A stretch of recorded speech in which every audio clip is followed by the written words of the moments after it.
This report is sponsored by Robert Half. 9 out of 10 hiring managers are having difficulty hiring. Robert Half is here to help. Their recruiting professionals utilize their award-winning AI to connect businesses with highly skilled talent. At Robert Half, they know talent. Visit roberthalf.com/talent today. Got issues with youth or high school sports? Positive Coaching Alliance can help. PCA, a national nonprofit, offers more than 1,000 free online resources for youth and high school sports coaches, parents, students, and administrators. Visit PCADevZone.org. Portions of the following program were pre-recorded. Your home for Villanova basketball is WDAS and WD273D, Fox Sports Radio, Philadelphia.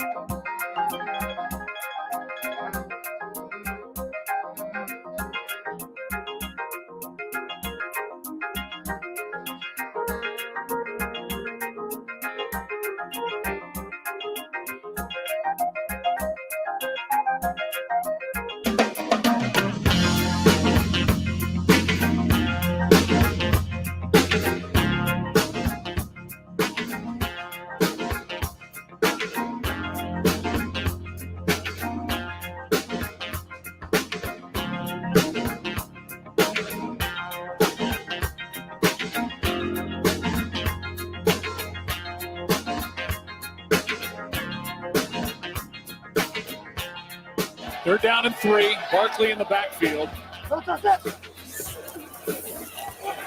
Hurts. Barkley dropped it. Wow. And that obviously stops the clock.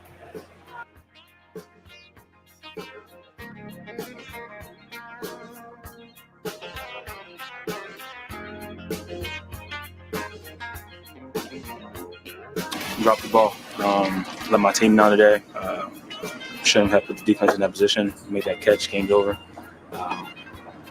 Relax, came back to my old habits, and just got to go back and get back to work.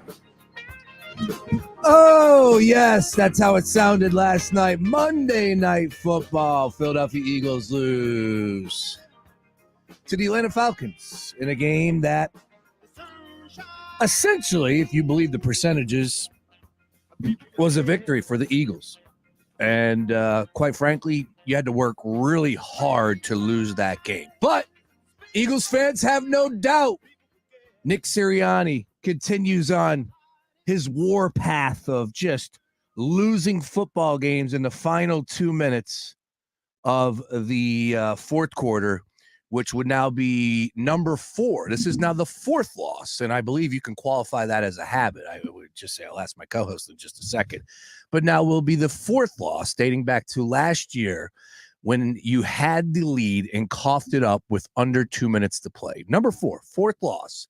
Here it is in week 2. There were 3 last year.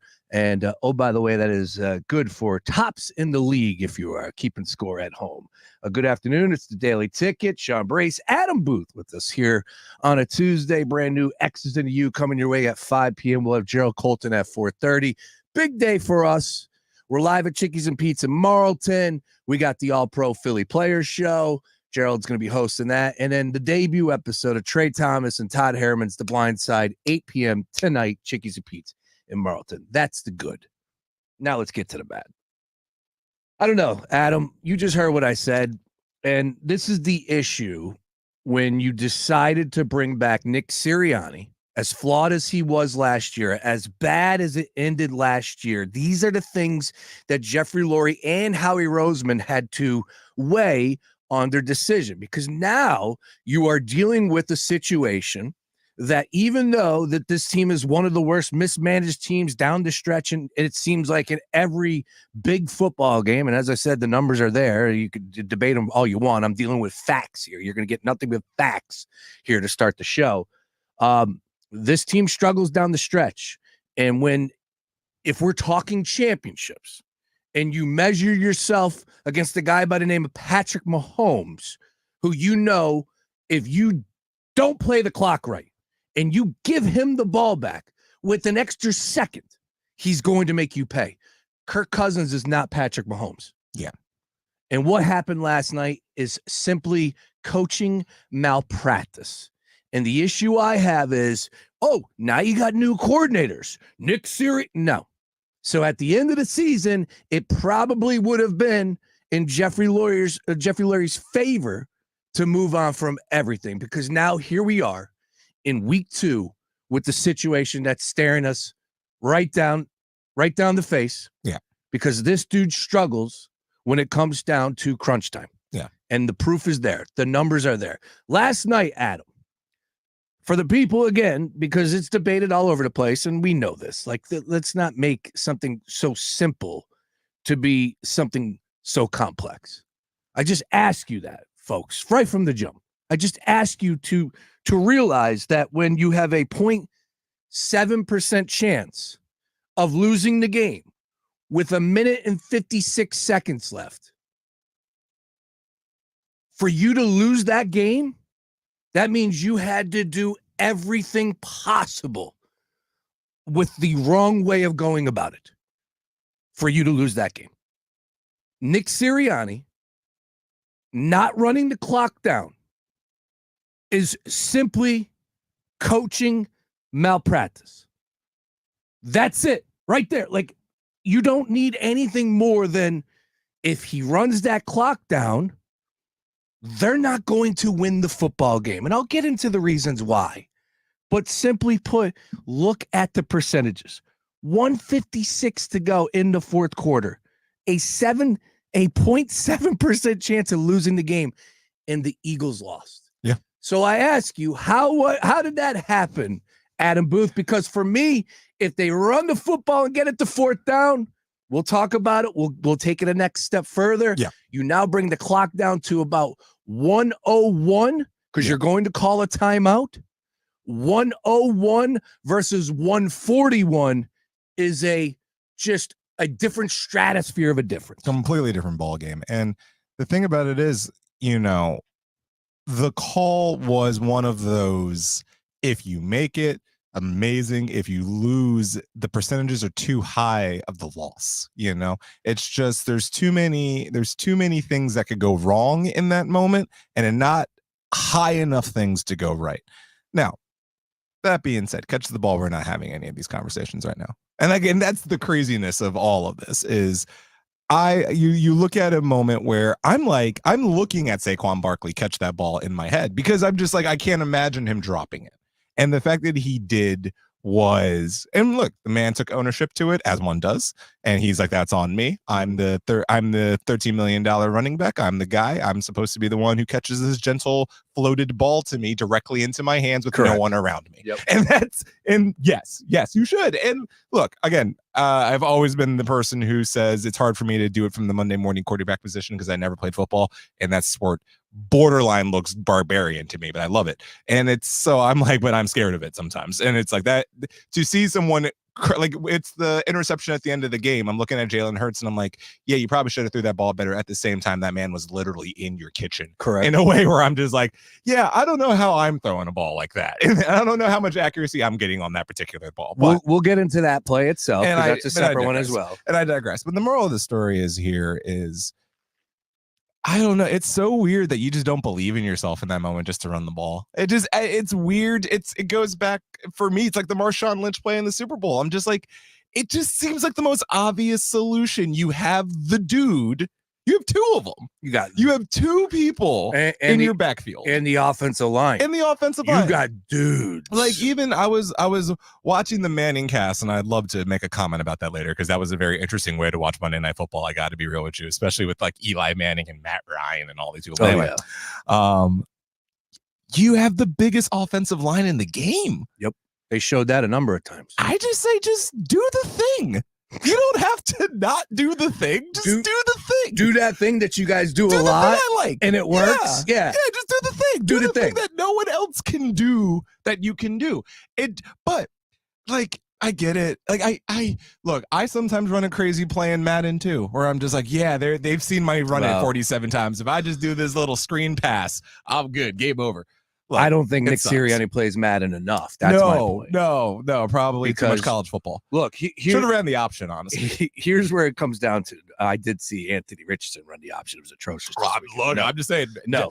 The option in that moment might not have been the worst call in the universe. I'm just saying. But anyway. Here's the math. And for the folks like Luke Arcanian, there are plenty of people out there that say catch the ball. And I'm with you.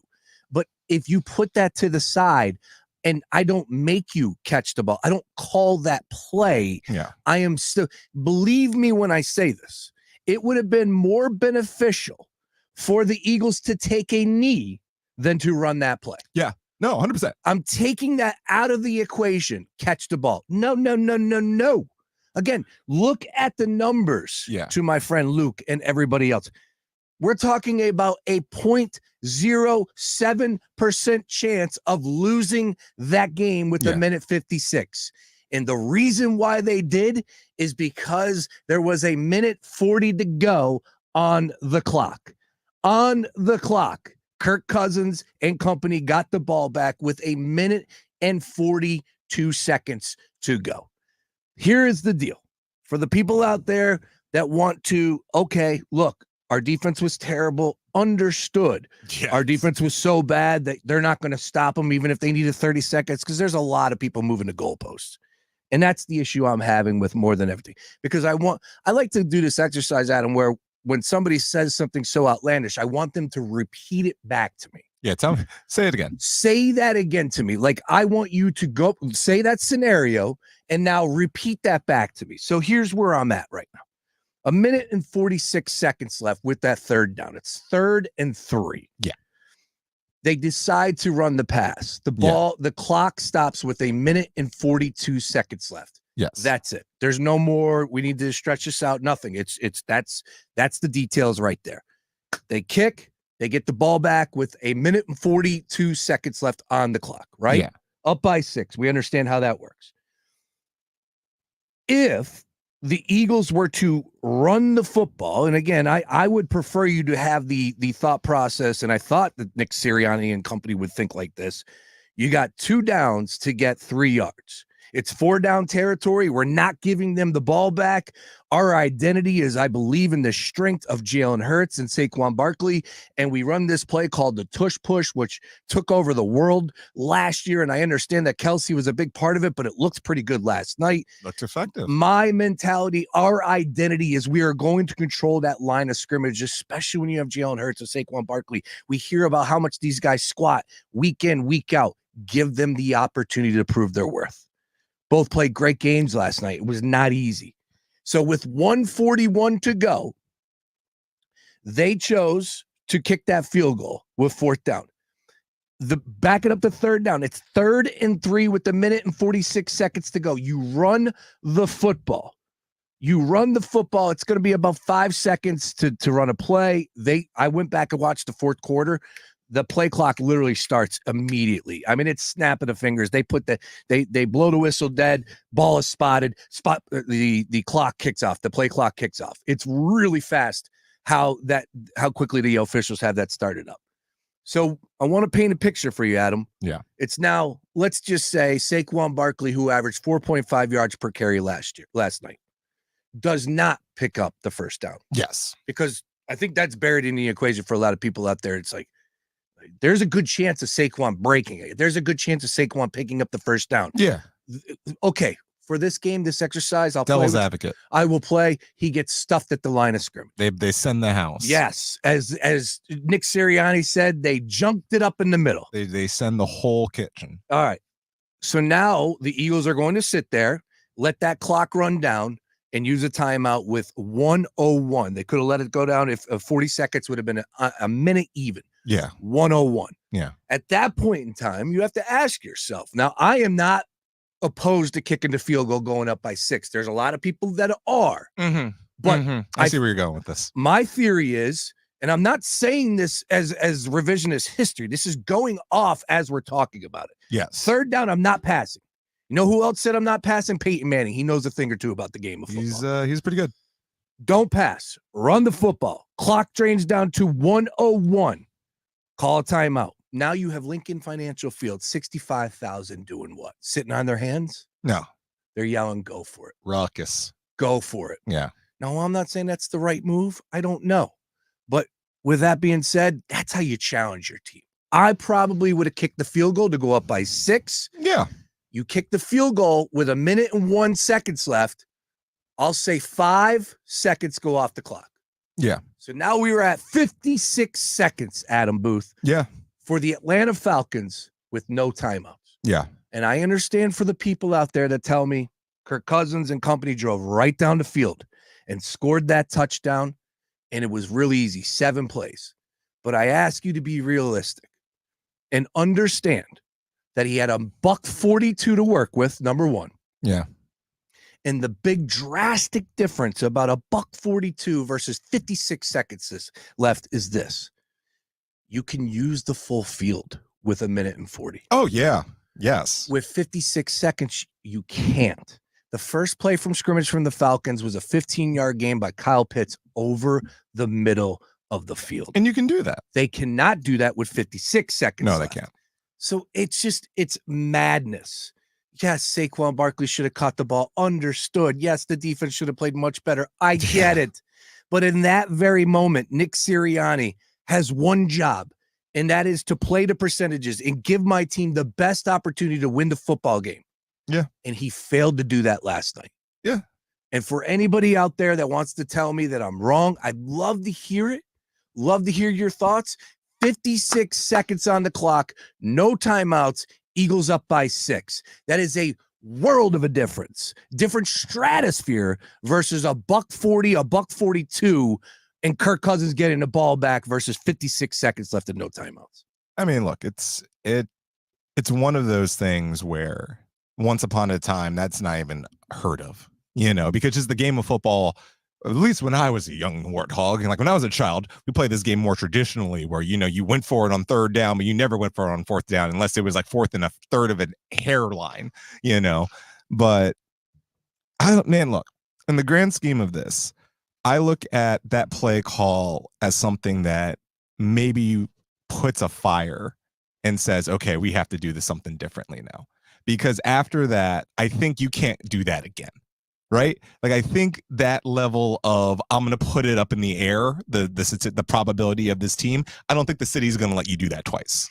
So I think you almost have to look at this and be like, okay, a little more conservatism in this lifestyle that we have here, because if we're going to play tighter games, we're going to realize that we're going to need to take the points more often than just go for it on 4th down because we're inside the 40-yard line, and I think a lot of different things might come out of here as a result of this kind of a defeat, because I think this is a definite, no one's going to the complex on Wednesday feeling good, No. And I think that's when we always know, I love failure in a weirdest way, because failure is the one time you get change. I'm tired of failing. No, of course. But what I'm saying is that's how you get change. My bucket is runneth over. My cup is runneth over with failure after last year. So here's my question. And everyone needs to realize that, like, these games absolutely matter. Like, all of them. Every game matters. One. If you want to win a Super Bowl, think about how much had to go right in 2017. Everything. Think about how much went right 2 years ago and they came up short. Exactly. And the thing about it is, too, you look at this roster and you look at this team, and you would say that the talent level is much more exceeding the actual play on the field. But ultimately, what you have is a team that has a lot in front of them, but finds ways to shoot itself in the foot time and time again. And that does come down to coaching, just fundamentally, So when I look at a moment like this, it's the same thing when I look at other teams when, the Sixers lose again in the first round, or the Union lose in a particularly large game, and then people call for the heads of the coach and everything like that. Understood. These are the moments we get change, though. And these are the moments that change comes. So, like, if we were to win that game, what's the conversation we're having right now? 2-0, and the NFC is wide open. The 49ers We're lost. feeling good, right? A big game, the game of the week against the Saints. It's going to be crazy, right? But that's the thing. Are all of those problems still there? Like, are all of these issues that we're talking about right now, the secondary being terrible, the play call being iffy, not going for it on the field goal in the first half, Understood. all of that stuff is still there. You're right. You're right. So my question is, to a point, I'm going to come back to you. No, and I'm not trying to dilute anything about this. But what I'm saying is, this game, losing this game, I'm not trying to silver linings playbook this, but there's actually the possibility that something may happen. You are an optimistic Philadelphia sports fan at times. I tell people I started in sports psychology. That's how I started in this before I got into journalism. I was in sports psychology. So, maybe I'm just down with the coping mechanisms. All right. But like, ultimately, I'm like, if we want change, if we want Sirianni to do something different, if we want something to come out of this, that losing that game would benefit us much more than winning that game, because all of the issues are still there. Winning that game, but we're not going to look at it because we're not looking at it. We're rose tinting glasses. We got 17 of these things. Of That's course. my pushback, and losing that type of game, especially with the lineup that they have coming up as far as games are concerned, devastating. Opening the season, and by the way, I had a survivor pool play as well, but we'll put that to the side. That's fair.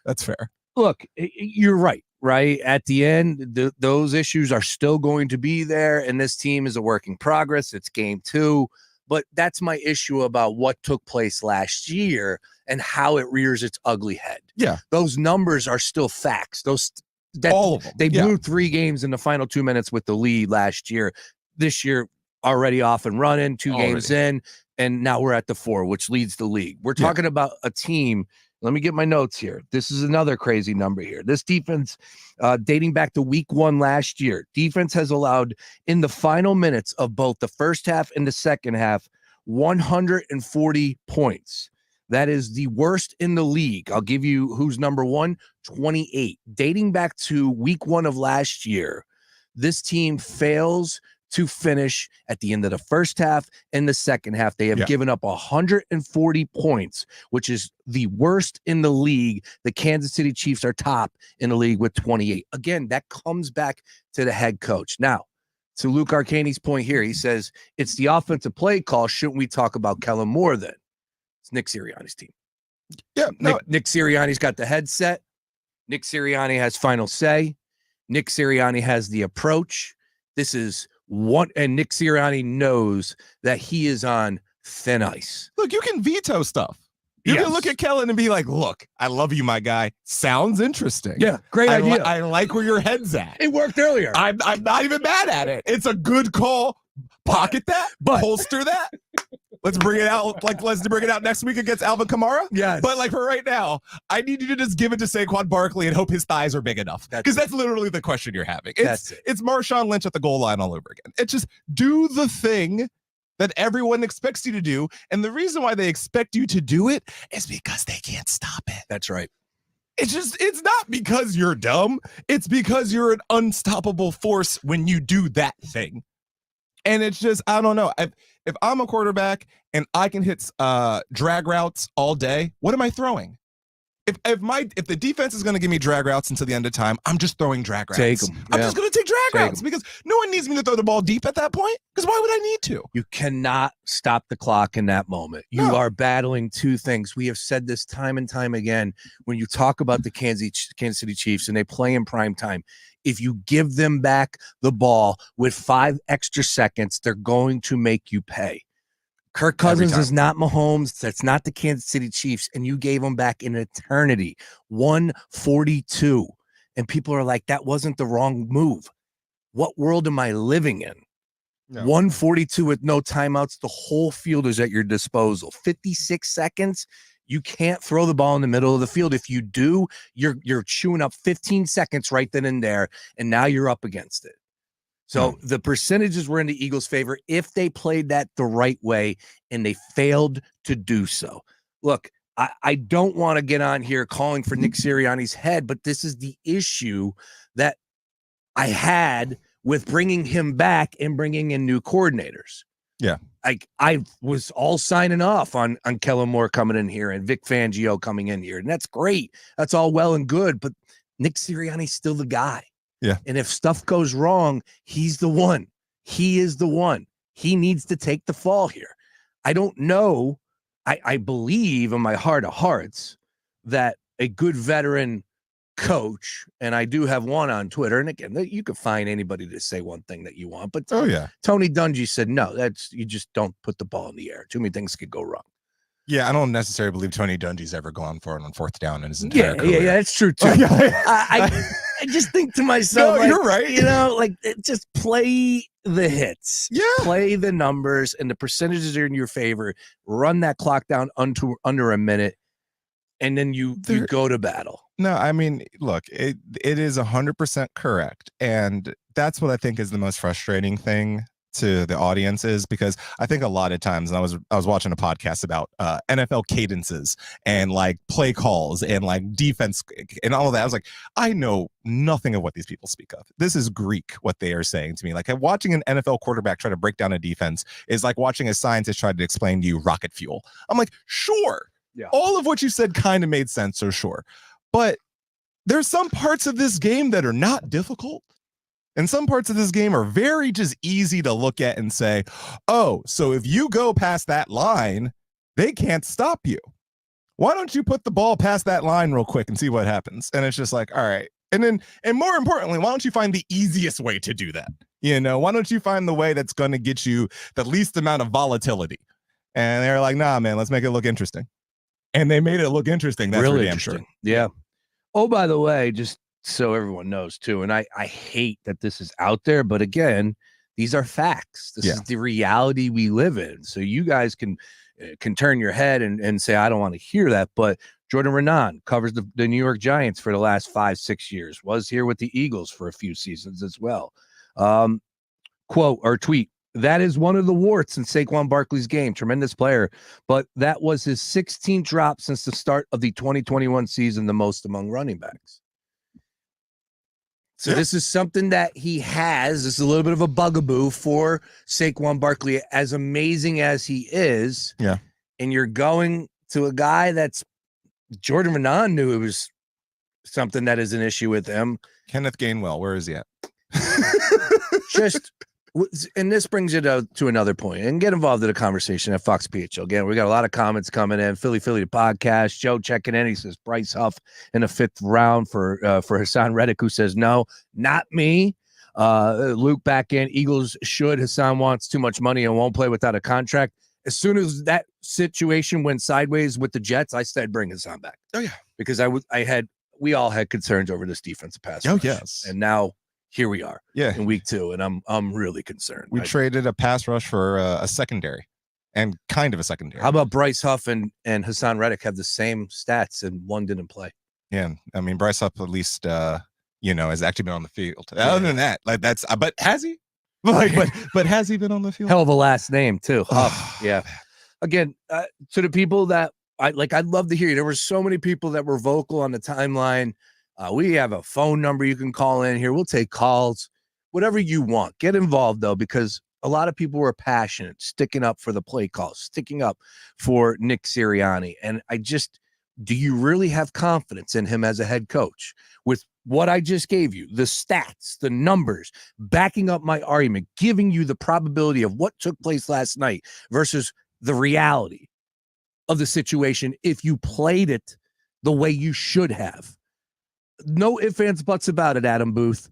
They run the football on 3rd down, and like I said, I don't even care if they kick the field goal to go up by 6. But I think cooler heads would prevail, and they would say, you know what, let's go up by 6. And this way we must make them score a touchdown to lose the game. So I do believe that that's the way it would have played out, and I would have been fine. My thought process is the identity of this team is what I believe is we ought to run the football. We got Jalen Hurts. We got Saquon Barkley. We got Jordan Mailata. As we just said, how many times did they flash up the total weight of this offensive line? You had Jason Kelce in the booth saying, yeah, run behind Jordan Mailata. Like no one's stopping that. So here we are, the game in your hand, Nick Sirianni, and you need 3 yards and it's 3rd down. And you don't say, this is 4-down territory. We are going to pick up that first damn down. We're going to flex on the Atlanta Falcons, and we're going to send our fans home with a win here in game 1 at home to open up the season. Bad call. I mean, that's it. That's it. I can be mad at Saquon. I can be mad at all parts involved, but Sure. Bad call. It's just run the ball, man. Run the ball. It's not that deep. Is it? That's why I'm mad enough to be like, all right, maybe in the future you won't do that, because that's the solvability of it. It's not a deep-seated issue as much as it's just like, all right, bad call. Do the thing that's easier next time and see what happens and see if you get better results. Also, kick the field goal in the first period. Just kick the field goal. Yeah, that's a talking point. And I know that's our identity. I know that the going for it on the fourth down, but, okay, that's his thing. Yeah, but it's willy-nilly though. It's when you want. It's like where's the consistency? Because that's what worked for the Detroit Lions. Yeah, that's what worked when everybody thought he was the worst head coach across the board, and he went for it. Yeah, and when I get it, it's the soundbite about biting the head, the kneecaps, and everybody wanted to have fun with that. But Dan Campbell, at the end of the day, wants to be aggressive and go for it. And when the fourth down bot that's on ESPN says, you should go for it, you bet your ass they're going to go for it every single time. Yeah. Like, at least there was some consistency from the Detroit Lions last year. And oh, by the way, that got them to an NFC championship game. It did. And it just came up short. Here we are. And I feel like Nick Sirianni is kind of like, well, when it hits his gut certain type of way, he says, let's do it. But if he doesn't have that right vibe, then it's like, oh, well, you know what? Let's not do it. You can't go about that. Where, again, the identity, it's so important. And I understand it's week 2. People are freaking out. Like, really, you're going to have this discussion right now? Yeah, well, guess what? We have a sample size of Nick Sirianni to go off of. And recency bias here, it didn't end the way we all wanted last year. No, this is concerning. It has to be. It's concerning. It's 100% concerning, And I look at it like, if you want to figure out what your kinks are and what the issues are ultimately, now's the time, because at least we have the feeling of your division doesn't look that great. I don't know what the Cowboys are ultimately. Are they mediocre? Are they bad? Are they good? They're that team that always does this, where they lose a couple of games by like 35 and you think they're bad, and then they just end up winning 12 games by accident. And you're like, okay, whatever. Cowboys have too much skill on that team and some new young players that we don't know enough about to really sit here and say that they're not a contender. The Cowboys are a good team. They're gonna, but I mean, if I watch that game, it's completion on Sunday. I don't think so. Like, when I watched the Cowboys play on Sunday against New Orleans, if you're going to tell me New Orleans is now a Super Bowl favorite, then yes, then maybe the Cowboys are good. Otherwise, I'm concerned. I wouldn't say that. I would say that it's everybody and then the Kansas City Chiefs. Pretty much. I'll put them all into so right now you're in a division. You're 1-1-1. You're 1-1 with 3 teams, and the Giants are absolutely a dumpster fire. So again, we will look and see what happens in a couple of weeks. We will look and see what happens. If this team is 1-4 or 2-3 or whatever, we can keep having this conversation. If this team is 4-1, who knows what that conversation is going to be? Like, if you go there and you beat New Orleans, what's the entire philosophy then? If you go and beat Tampa Bay, what's the philosophy then? If you put a good showing in both of these games and you beat these guys by double digits, then what's the conversation? Like, that's what the beauty of the NFL and the curse of it. It's such a week to week league because each one of these games is so important. For my Phillies fans who were like, I'm freaking out about losing last night, I'm like, why? Yeah. But if it was the NFL, I'm like, yeah, you probably should. I was cracking up that they were on television. Like, and I know the magic number and everything is there. We have plenty on I want a hat. But I know I'm with you, but I was like, oh, that's cute. The Phillies are playing. Look, man, I actually will, and I'm sure we'll get to them in a bit, but I do enjoy the aspect of possibly winning an NL East championship in New York. Yeah. Oh, gotcha. Like in Queens. Yeah. That would be a visually satisfying image. I like the sound of that as well. All right. We got Adam Booth in with us full show till 5 o'clock. Jerrold Colton coming up at 4:30. Just to let you know, Saints and Eagles next Sunday afternoon at 1 p.m.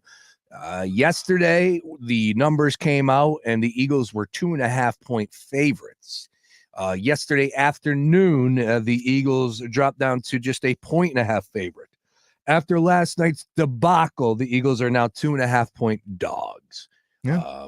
And rightfully so. They should not be favored as a team going down there to New Orleans. I've seen enough from New Orleans. They are a good football team, but I'm not going to sit here and say that the Eagles can't go down there and win, especially after what took place last night. We shall see, though. Get involved in the conversation at Fox PHL Gambler. Again, I'm tired of the guessing. I'm tired of the willy-nilly. Well, we're going to be aggressive here. No, you know what? We're going to kick the field goal. No, we're going to pass on the 3 points. It's the first quarter. It's scoreless. I just think mentally showing your team points on the board in the first quarter is something you should do. I don't think it's the end of the world. I look at what we have, and it's a results-based business. And in that moment, with 1 minute and 46 seconds left, Nick Sirianni had an opportunity to do what was right, and he did not. He decided to roll with the pass, and only bad things happened from that point in time, and therefore they lost. If he runs the football, the Eagles win that game, and I'm not backing off of that whatsoever. But let's hear from you at Fox PHL Gambler, at Fox PHL Gambler. A lot to discuss. We'll recap all things from week 2. Again, go over the ATS, some numbers as far as stats are concerned with the field goal kickers. It's just insane what we're seeing these days, including last night's 48-yarder extra point. Just crushing them. Yeah, which was right through the middle of the uprights. He's good. Oh, yeah. He's good. Sungwoo Kim? Co. Yeah. There it is. But yeah, no, but he's absolutely. He's good. Yeah, they talked about that yesterday. Plenty to discuss from yesterday's game. Of course, all of the Philadelphia fanfare. Some people upset that it felt like an Eagles home game. It was. That's right. Monday Night Football was an Eagles home game. We got a lot to discuss. On the other side, I will play you the sound from Nick Sirianni on why he thought it was a good idea to pass on 3rd and 3. And, of course, Jalen Hurts, his thought process as well. Don't go anywhere. More Daily Take It back into this. We're just days away from our 2024 iHeartRadio Music Festival, presented by Capital One. The biggest headliners in live music will be taking over T-Mobile Arena, Las Vegas. Plus, some special surprises and moments you are not going to want to miss. Stream only on Hulu this Friday and Saturday, starting at 10:30 p.m. Capital One is the proud presenting partner of the 2024 iHeartRadio Music Festival, bringing great products, rewards, and services to its customers. What's in your wallet? Fox Sports Radio, The Gambler. Now, total traffic for Philadelphia. Westbound Vine Expressway temporarily blocked 95 to Broad due to a motorcade. Traffic at a standstill as 95 southbound calling Girard to the Vine Expressway. Northbound backed up Vine Expressway to Bridge. Westbound Schuylkill Jan, University to Vine and Boulevard to Belmont. I have to tell total traffic. This report is sponsored by Discover. Time with family, laughs with friends, and cash back. Discover's got you covered on the last one. That's because Discover doubles all the cash back you've earned on your credit card at the end of your first year with Cash Back Match. See terms at discover.com/credit card. In this week's Marketers Report, we hear about the importance of local radio from Allison Griffin, head of marketing at State Farm. iHeart has such a broad broadcast reach that is local, and for us to be able to touch customers with a local feel but at a national scale is so efficient and important for us. As the #1 audio company, iHeartMedia gives marketers access to the audiences, trusted influencers, and data you need to grow. If you're a marketer, go to iHeartResults.com.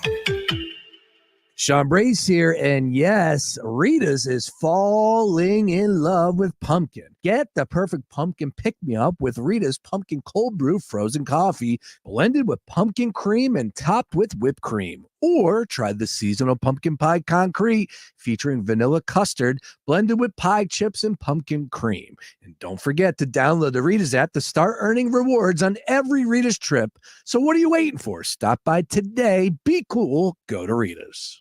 What's that sound? That's the sound of Downy Unstoppable scent beads going into your washing machine and giving your clothes freshness that lasts all day long. There it is again. It's like music to your ears, or more like music to your nose.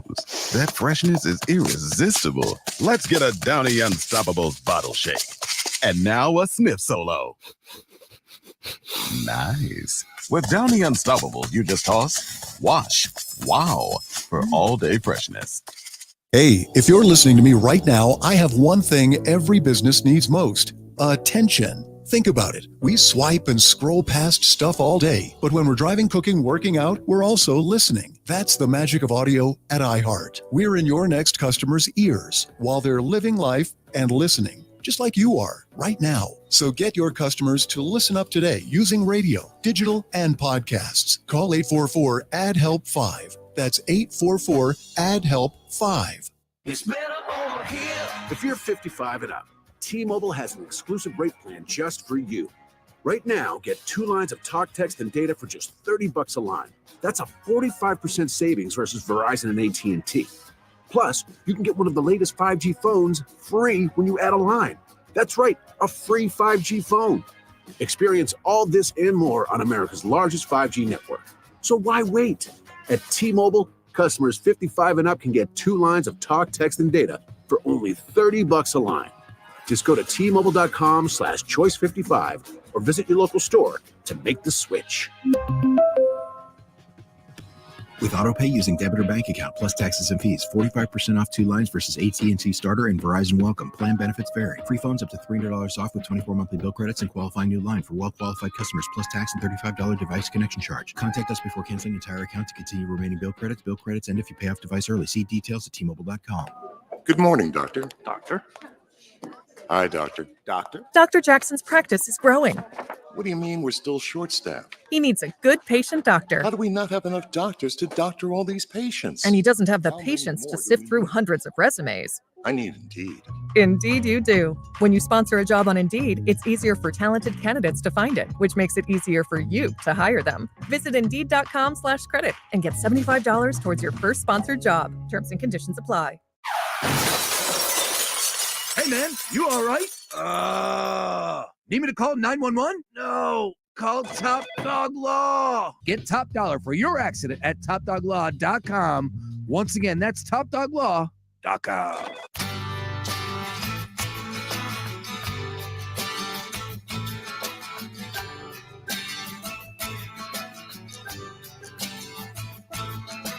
Jane says, I'm done with Sergio. You treat me like a rag doll. She hides the television. It's the Daily Ticket. Eagles come up just short yet again, 21-20 final score, and lose to the Atlanta Falcons, or 22-21, excuse me. Stayed under the total, and of course the Eagles did not cover that 5.5, and I think that was pretty much the theme from week 2. Big numbers, stay away from the favorite perspective.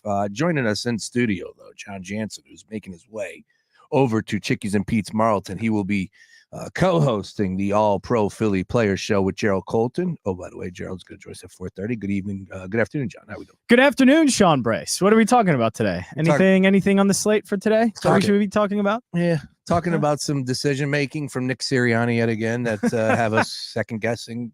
All right. So, second-guessing our lives, why we're Eagles fans still. Yeah, the meaning of it all. Yeah. Yeah. So let me ask you this, John. With the percent, you're an analytics guy. Would you qualify yourself as that? I look into analytics, but I do like percentages and stuff. You are absolutely an analytical type of guy. Okay, doing a show with you since 2019. Okay, there are levels maybe I to am. this. Yeah. So when you see the win probability set at just astronomically in favor of the Philadelphia Eagles winning to the game, to the point that it's 0.7% chance of winning. That's pretty good for the Eagles, pretty good. Right? Yeah. But they lost. How did they lose that game? Well, they lost that game because of Nick Sirianni. Now, the way in which you slice it up, but either way, no matter what, like Nick Sirianni's the problem. No matter what, like you and I, because we have a difference of how he did it. He did the lowest percentage thing you could do in that situation, to throw the ball and then kick. That is the lowest one. Because you're taking a risk with the pass. I understand that. But if you're taking that risk, you're knowing that and going, I'm going to win the game next with the 4th down call, and I'm going to get a 1st down. That's how I win. If you're going to take that risk, you got to be extremely comfortable with the 4th down going for it. But Nick Sirianni went, no, I'll do the low risk one. And I hate to say it was high risk, excuse me. I hate to say it was high risk because it was a high percentage pass. That pass I looked up was completed. Jalen Hurts 5 yards or below was completed 92% of the time. I mean, that ball does not drop to the floor very often, but you have to account for that 8% or whatever that it could likely drop to the ground and it's incomplete. Yep. And if you do that, your answer has to be, am I going to go for it? And if it's yes, then you make that call. If it's no, you don't do that. You run the ball and you run the clock out. Like, you're either Mike Tomlin or you're Dan Campbell in this situation. There's no in between. And Nick Sirianni went, I'm not going to do any of that. I'm going to do the worst thing possible. Like, Mike Tomlin would have played it safe. Mike Tomlin absolutely would have ran the ball. Mike Tomlin absolutely would have kicked it. Mike Tomlin would have won that game. Dan Campbell, he's going to throw the ball, and for the most part, the Lions won those games except for the worst example ever, which is the NFC Championship. Correct. And it was bad. Yes. But for the most part, Dan Campbell won those games. There are two, you have to go either one, and Nick Sirianni went, I don't know really what I want to do, and it hurt them. Like, this is constantly down this Nick Sirianni not knowing who he is, not knowing what he wants to do. It's moronic, and he's just kind of winging it out there now. He's not going off of analytics. He's not going off of anything being safe. He's just winging it. He's like, I don't know what I'm going to do. Whenever I feel it, I think, Sean, you just said, it's like whatever he feels in his gut at the time, he's going to do it. That's not, no, I you agree. don't do it that way. I do want to say this, though, too, and I really, I'm not going to talk out of both sides of my mouth, but there are, like I said, I'm dealing with facts. I'm dealing with the safest option is what you're saying, right? I'm dealing with percentages. I'm dealing with time of the clock. I went back and rewatched it. I'm telling you when they reset the clock. I'm telling you when it's going to be spotted. So I'm dealing with nothing but facts here. And I just want to say this about Nick Sirianni, because there was a gentleman on social media. Now, we were all watching the game, and Sirianni lost his mind in that moment on 3rd down and 3 before they called a timeout, before they ran the play. And he was definitely yelling at somebody. I assumed it was because they got a look that they wanted and were unable to get the ball off. Little did I know that Nick Sirianni and company decided to draw up a play to get the Atlanta Falcons to jump off sides. And therefore, when Matthew Judon or whoever's on the end, because it was the left side strictly, because I believe that it was Grant who was on the side? I want to say it was Grant coming down. I'd say his last name. No, it was Dallas Goedert. I know it was Dallas Goedert? Goedert in motion. Yeah. So essentially, what the guy was describing and what they wanted to do, they essentially got set up at the line with like 6 seconds left, and they rushed, and it's like they're going to get a play call off, and what they're trying to do is hard count at like maybe 3 seconds, try and get him off sides, and if you don't call comes in motion, he jumps. They do the hard count, dude jumps, and no one from the Eagles offensive line, Jordan Mailata on the left hand side, no one moved. So then they call a timeout, and Nick Sirianni is losing his mind because he says, I believe they read his lips, little John Boy, and it was like, dude, get your head in the game, which I feel for Nick Sirianni, because just think about it for this standpoint. He draws that up, and he draws up Saquon Barkley, a ball that hits him right in the midst. Yeah, 2 plays that. So, like, essentially win you the game. I'm not trying to say that, like, man, like, I guess in a point I am, because I'm sick and tired of it, and I just don't think that this dude has the mental makeup down the stretch, and I've given you facts. This team blows games consistently with 2 minutes left. And I think the common denominator of that is always Nick Sirianni. It's 100%. Hard to argue. I feel for the guy. But I qualify what those 2 plays are, John, as too cute. Yeah, too cute. I think the first one, I know it's like, well, if you get him off sides, like, he was barely in the neutral zone. Like, he may be in there, but is an official calling that? Is it something? I don't know. Like, to leave it up to a penalty, yeah, it's like, I don't want to leave it up to chance like that. Like, I don't. Whatever. That's not one I'm going to be too upset about if they don't get that. And hand the ball off. Hand the ball off. Jalen or again, Hurts, if you're going to do what you're going to, but it's the indecisiveness. It's not knowing what he wants to do. It's all on him. Like, I don't, the passing is not bad because there is risk to that. But if you're going to do that, know that you got to go for 4th down after it, and he's not going to do it. So if and he went earlier, by the way, it was 4th and 3, I think 2 in the first quarter, could have easily got 3 points, first points on the board, and he went for it. So which one are you? Yeah. What are you? Are you aggressive or are you conservative? Like, Mike Tomlin wins so many games, and he's like, how does he win more games than he does? Because he plays conservative all the time. And yes, sometimes maybe it's a bit too conservative, but he wins a lot of games because that's how he does it. His team knows that's what he wants to do, and his team executes it very well. Nick Sirianni, no idea. Like you said, I feel it in my gut, I'll go for it. If not, I won't go for it. Analytics has nothing to do with it. Nothing. He's just winging it. That you can't do that as an NFL head coach. Wow, look at this. A little overreaction time here. Nick Sirianni won't be the Eagles head coach next season. Dan Graziano says overreaction. I don't see how that's an overreaction. Again, I think this is really tough on Nick Sirianni because anything less than a Super Bowl, anything less than an NFC Championship game berth, I think they're probably going to move on. Again, that's unfair. That's a week but two, a coach can't lose you this many games late. Like that's the one thing you can't do as a coach. And to see him do literally the worst possible thing you can do in that scenario. Yeah. And it wasn't pass. It was pass, then kick. That's the one thing you couldn't do. Yep. You could run, you could pass, you can run, pass, you can do whatever you want. The one thing that would have been worse than anything is literally pass, kick. And that's what he did. That is unbelievable. Run kick, I think. Run kick is great. Yeah. Run kick is probably option. Gets you a touchdown. I think run pass is almost because they are going to think run. And I think that's when you hit the run pass is another one. But run the pass issue because is you waste the clock and you still have like a minute and you pin them. If you don't get it, you pin them like at the 3, 5 to 7, 8 yard line with how many seconds to go and no timeouts. Obviously, they only need a field goal, but if it's a field goal and they tie the game, so then be you, it. you, Yeah. you But get even to move on. when I was saying I was watching the Manning cast because I like, masochism. But while I was watching the Manning cast, they were talking about, they were just like, look, first they were talking about how Sirianni declined the penalty on 3rd and 1 because Peyton Manning was yelling at the television, decline. And I was just like, all right, Sirianni, okay, cool. He saw that. He heard it and he was adamant about it. But then he was also just like, the worst case scenario here is if you don't get it on 4th down, Cousins has to go 90 plus yards. And not only does Cousins have to go 90 plus yards, there is a mentality that is different when you have to just kick a field goal to tie than go for a touchdown for the W. And that's it.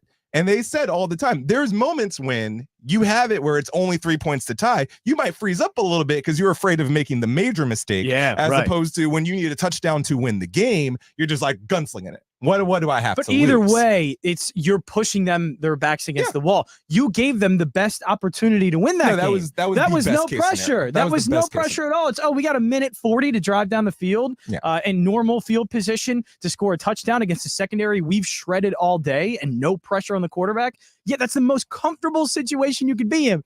And Nick Sirianni gave them that, handed them the best situation possible. Any single other way he calls that, like that's the bad thing. Any other single way that he plays out that scenario, they win that game the entire way. Like they win the game. This way and the way they did it is the worst possible way. You gave him an actual glimpse of hope, and not only a glimpse of hope, that's reasonable. A minute something, whatever they had left, a minute 40 left to drive down the field. That's it's an eternity. The offenses are capable of doing that even without any timeouts. So for Nick Sirianni to think that, I want to take that chance. We saw the look. We wanted the first down, but we didn't get it. So I'm comfortable with a minute 40.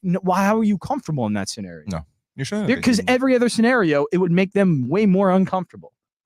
Look, we have plenty of time to talk about the defense. We will do that in the next hour. We're going to talk a little bit about the Saints and especially week 3. We got to put a bow on week 2. I got Adam Booth with me until 5 o'clock. Jansen's on his way over to Chickies and Pizza Marlton. You're going to hear him discuss this a little bit further. Coming up at 7 o'clock with the great I wonder Jerrold what the Colton. offensive lineman guys are going to say. I wonder what their perspective is going to be. So politically correct Jason Kelsey. I've gotten this a few times, and I'm not trying to come off as a smartass. But if you guys really think, that the big issue is, and I'm seeing this from a number of people, and Luke already checked in, and like I said, I'm not trying to come off as smartass, is that Kellen Moore is calling plays. Yes, Kellen Moore is calling plays. You're absolutely right. Nick Sirianni is the head chief in charge. He is the one that instructs we're going to kick 3. He is the one that says we are going to attack and move the chains. We got 2 downs. He's the one. He's the motor. All right. Yes, I understand Kellen Moore is calling the plays. He's the one that dialed up that play. As Adam said, veto power. I'm not even going that far. I think you're right. In that moment, they had a timeout called. Yeah. So that is coming over to headset. Kellen Moore is, we were going to go to this Saquon Barkley pop out and we're going to hit him in the flat. Oh, by the way, Jalen Hurts, from what I understand, had an opportunity to keep that ball. Yeah. I feel for, they brought it up as far as a sack. No one wants to get sacked. Right. Jalen Hurts is rolling out better. to the outside, he would have been better. Would have been better. I mean, they win the honestly, it game would have if he been better. gets sacked. Adam, they win the game if he gets The sacked. irony of that is palpable, but he could take a 10-yard sack. That's better than But what happened. as I said, I feel for Nick Sirianni. I feel for Jalen Hurts because here he is. He rolls to the outside, and in the back of his mind, he's probably going, I could pick this up, but my man is wide open. Yeah. And I'm going to put it right there. And he does. Boop. And it was picture perfect. Yeah. And he drops it. I have no problems with Jalen Hurts in that moment. No. I have no issue. I got no problems with Jalen. job. I got no He did problems his with Jalen exact Hurts job. until the final play of the game when he got a linebacker in his face. Oh, my God. And he throws it up for somewhat a grab. Can I get some protection, though? Can I get a little bit more protection But in that moment? Can we give the defense a little credit? No, the too? defense deserves credit. Atlanta's defense deserves credit there, but I'm just like, if you know we're doing that right now, I need 6 of those guys back there just making sure that he has So maybe he needs to make a little bit better of a decision, but you do have to be aggressive in that scenario. I'm okay with You gotta go for quarterbacks being aggressive and going for something. The problem is Jalen Hurts wasn't doing that. He was being aggressive, like against the Jets, being aggressive, trying to make a play, and you throw a pick that loses you the game. Yeah. He almost did that with Green Bay. Throws a pick at the end of the Green Bay game in week 1. That's too aggressive for a situation you don't need to be aggressive. I'm okay with that. I actually was like kind of encouraged from what I saw from Jalen Hurts. Oh, I think he was yesterday. Yeah, absolutely. I was really poise. impressed by what he did. He had a lot of poise. A few like bad decisions, but for the most part, I thought he countered what Atlanta was doing against him. Atlanta was like doing some weird defensive alignment or like rushing after him. He figured it out and then started running all over him. Yeah, I thought he actually did a really good job. And he looked like old Jalen Hurts too, with the pep in his the step. designed runs, the pep in his step to me comes in the decisiveness and when he finds angles like he was doing against Atlanta when he was running. His most effective runs come when he's scrambling as a passer. Yeah. His least effective runs come to me in the RPO game, and at least they've been ineffective. But he was really good last night in learning where they were making him go in the pocket and going, I'm going to take advantage of this all the time. Now, the only thing with the Eagles offense was they had no explosiveness in the passing game. I can't believe how reliant they are on A.J. Brown. Yeah. In the passing game. Well, at the same time, A.J. and Devontae's great.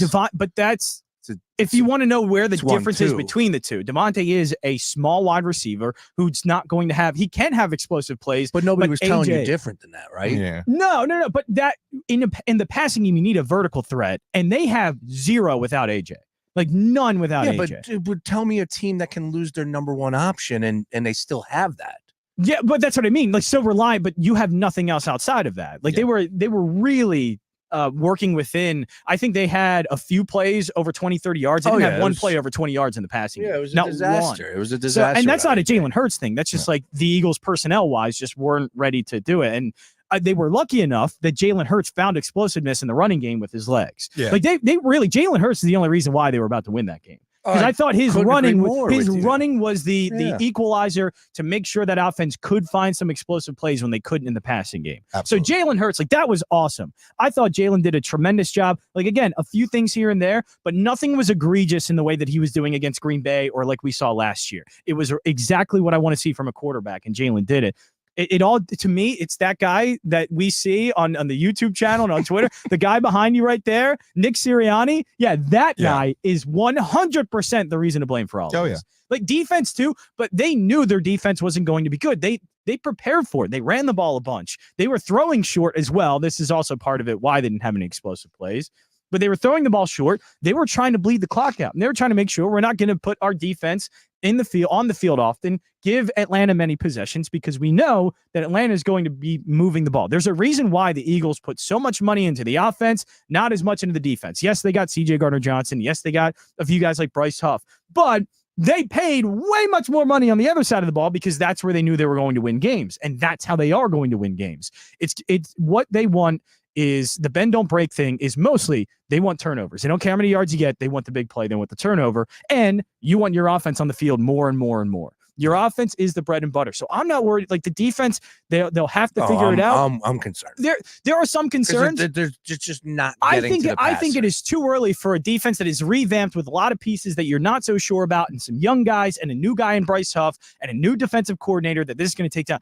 Everything that you have great is your offense. Your offense is it. You have the quarterback. You have the receivers. We thought they had the tight end. They have the offensive lineman. You your offense is like has to win the game. And so I'm okay with Nick Sirianni doing it. But then he went, oh, my offense is going to win me the game. And no, actually, my defense is not going to win me the game. Figure it out. Like there needs to be an identity to this team. Yeah. They don't have it. And it's all Nick Sirianni. It's all him now. I thought the identity was we are going to push your ass around.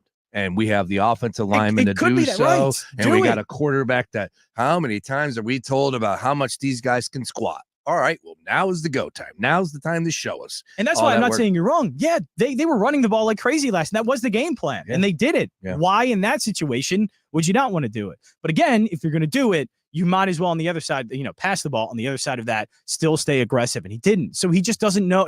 There's no identity whatsoever to this team. And it's all the head coach. Why do you think, real quick on this, why do you think there are so many people out there? They're like, it's not to say 50-50, but I saw so many people in our group chat, like backing the decision when it's plain and simple. Like for me, right? For you, for Adam, like I'm not putting words in your mouth, Adam. It was pretty plain and simple. Like you do not do what he did yesterday, right? Yeah, you're right. So why are so many people, why are there a good portion of people that see it the other way? Coping mechanisms are fun. And I don't know if you've ever tried them personally yourself, but a lot of us go through them to kind of deal with the inexplainable things in our lives. So you just try to find some inner peace in knowing, there's a really divine universe right now. There's a split in the dimensions that says right now I'm very happy this morning because that pass worked out. And in that universe, that version of Adam's having himself a fine Tuesday. The sun's shining right now. It's a whole different vibe. Well, I just don't get it because even if you do think it was a right call, which to me, I am even part of that, where you had the play. See, I'm not. Make the play. Run the problem is you did the worst possible thing after that. Like, yeah. It's a compounded issue. Yes. And so if you say, oh, it's not Nick Sirianni's fault or it's not Kellen Moore's fault, right call. To me, Nick Sirianni gets all the blame because the thing he did after that, which you could, even if you like it or not, no matter what, the thing he did after that was the worst thing possible. Yeah. You can't do that. I would have gone for it. I think the thing was the worst possible was stopping the clock. And how I think the easiest one is what you're saying. The easiest way to do it, run the ball and kick or run it again. Clock is we've said it how many times, John, on this show. The clock was their friend. Like Atlanta, every the clock single time you get these opportunities, and it's like, well, that coach misplayed the clock. Yep. That quarterback misplayed the clock. And most of the time, it comes back to bite you in the backside. And Nick Sirianni now is the culprit of this multiple times. Joe Castro checking in. He's like, yeah, just say my name, Shine. No, you are right, Joe. You were the one that was having his back. And it's just like, no. I can't have his back. And I thought they should have kept him around. And I heard you saying something. You're kind of right. Like a loss like this usually means you reflect on what happened and then you go into the next week. You're right. They did a whole reflection during the offseason. Like that was the reflection. I'm done. They did about 3-4 months of it. Yeah. There was even a great piece and everybody killed him for it. But Tim McManus put out a piece. Yeah. Everybody killed him. He's like, oh, why are you bringing up old stuff? I'm like, no, it's new because Nick Sirianni's reflecting on what happened last season. And then Nick Sirianni, after reflecting on it, still is Nick Sirianni from last year. Like that reflection period to me, you're right. Like this stuff that reflection period's gone though. You've already you've looked yourself in the mirror and then you went and did the same thing. What do you do now? This is just, I think now, a couple weeks in, it's not an overreaction to say this is what he is. This is 100% what he is. He's never going to change. And that's why I see it's not an overreaction to say he could get fired or this is his last season. Yeah, this is most likely going to be his last season. No matter what, because that doesn't change. He didn't change. Everything stayed the same. Again, I don't understand why people are so combative on the other side. It's real easy to understand if you get that clock down to 56 seconds. It'd have been 56 seconds, no timeouts. And that's when they kick the field goal. So you and I aren't even in agreement on that. But you're on the football and then kick the field goal to go up by 6, force the Falcons to have a score a touchdown. 56 seconds left. They would have got the ball back. But even that cuts the field in half. You cannot throw the football over the middle. That's what they did. First play from scrimmage, Kyle Pitts, 15-yard gain, and that's how it started. A snowball started rolling from that point on. 7 players later. You also didn't push them to the sidelines at all. Like your defense didn't. Your defense didn't force them. No, the defense laid back. It was It was prevent until they got to the red zone. And I don't want to play play zone. halfway through that. And I'm like, you're playing zone right now? Like, you're literally playing zone right now in this moment? Like, you don't believe in your corners that bad to be beat in this moment? Because you can't, because Kirk Cousins, for whatever you feel about him, he can pick a zone apart if you're going to give him that much room and that much time when you have no pass rusher for most of the day. Look, I think, as Adam pointed out, it's week 2. We got a long way to go, but I am just frustrated. And now we have the stats to go back after that. Nobody leads the league in this category other than the Philadelphia Eagles. It is the 4th time with the lead in under 2 minutes, dating back to week 1 last year, that the Eagles have now coughed it up and lost. And I'm just tired of it. I'm tired. And I want to say in my mind that a veteran coach, a coach that has more of an idea of what to do during crunch time, won't make those mistakes. Kellen Moore can dial up the best play possible, but it's up to the head coach to say, we're going to settle for 3. We're going to go for it. It's 4 down territory. I have confidence in my defense. Whatever it is, it's his ship. Nick Sirianni's the one that makes the call. That's why Kellen Moore with the play call, dude, I got nothing to say about Kellen Moore. I really don't. I don't. This is on Nick Sirianni's shoulders. It's on Nick Sirianni. I'd see Luke with a funny comment because he says, "Oh, you don't know." This is on our Slack chat. Kellen Moore calls the good plays. Nick Sirianni calls the bad ones. It's like, no. The problem is it's a philosophy thing to me, and that still runs through Nick Sirianni. Yeah, right. It all runs through Nick Sirianni. Yeah. It's a team philosophy thing, and he's the head coach. He installs that. I mean, this is how the team is supposed to be running his vision, and that's it. Like, play calling is one thing, but the head coach has to go, no, we need to run in this situation, or we pass in this situation, then we go for it on 4th down, whatever it is. That's all Nick Sirianni. Yeah, it was a minute and 5 seconds that was needed for Kirk Cousins to drive down the field, 7 plays, touchdown, 105 under my line of thinking and how I would have handled it. They would have got the ball back with 56 seconds. So I just think, that bare minimum right there should tell you why it was a mistake. And I don't want that to be a cop-out. I think you're right. I think the people who say, pass is fine, but go for 4th down, I think they're right. Nick Sirianni just made the worst possible one. That's inexcusable. All right, John Jansen's heading to Chickies and Pizza Marlton. Nice work, John, there. We'll give you a roaring round of applause on the way out. Yeah. Fantastic. Jerrold Colton's going to join us at 4:30. He'll be co-hosting with them. Enjoy the show. Say what up to Trey and Todd for me. That's right. All things Chickies and Pizza, Marlton, New Jersey. Tonight, get there. Support the brand, all right? The Gambler will be live every Monday night moving forward. Is this our only Monday night game? I think so. Wow. Yeah, We do have a Thursday night game later. We have in November. a couple of prime, we'd have I think 2 or 3 Sunday nights Gotcha. is what they're doing with us. But Okay. yeah, I think this is our only Monday. So yes, and I'm fine with that because this way we can keep the schedule correct. And oh, by the way, it's not a short week for certain players, so we can get a bunch of people out there. So please, once again, support the brand. Chickies and Pizza tonight, starting at 7 p.m. live in Marlton. You got the All-Pro Philly show with Jerrold Colton and John Jansen, and then Trey Thomas and Todd Harriman's The Blind Side. Don't go anywhere. Sean Brace and Adam Booth will be back on the other side. Plenty to discuss. Back after this. Touchdown, Tutty. Taking it to the house. Sean Brace here for DraftKings Sportsbook. Whatever you call a touchdown, they matter more at DraftKings Sportsbook, an official sports betting partner of the NFL. Are you ready to place your first NFL bet? Well, try betting on something simple like a player to score a touchdown. We got ourselves a big one on Monday night right here in South Philadelphia. Eagles, Falcons. Score big with DraftKings Sportsbook, the #1 place to bet touchdowns. All you got to do is just download the DraftKings Sportsbook app now and use promo code BRACE. That's code BRACE for new customers to get $250 in bonus bets when you bet just $5 and get 1 month of NFL Plus Premium. Now, that's only at DraftKings Sportsbook. The crown is yours. Gambling problem? Call 1-800-GAMBLER. 21 plus, Pennsylvania only. Eligibility restrictions apply. Bonus bets expire 168 hours after issuance.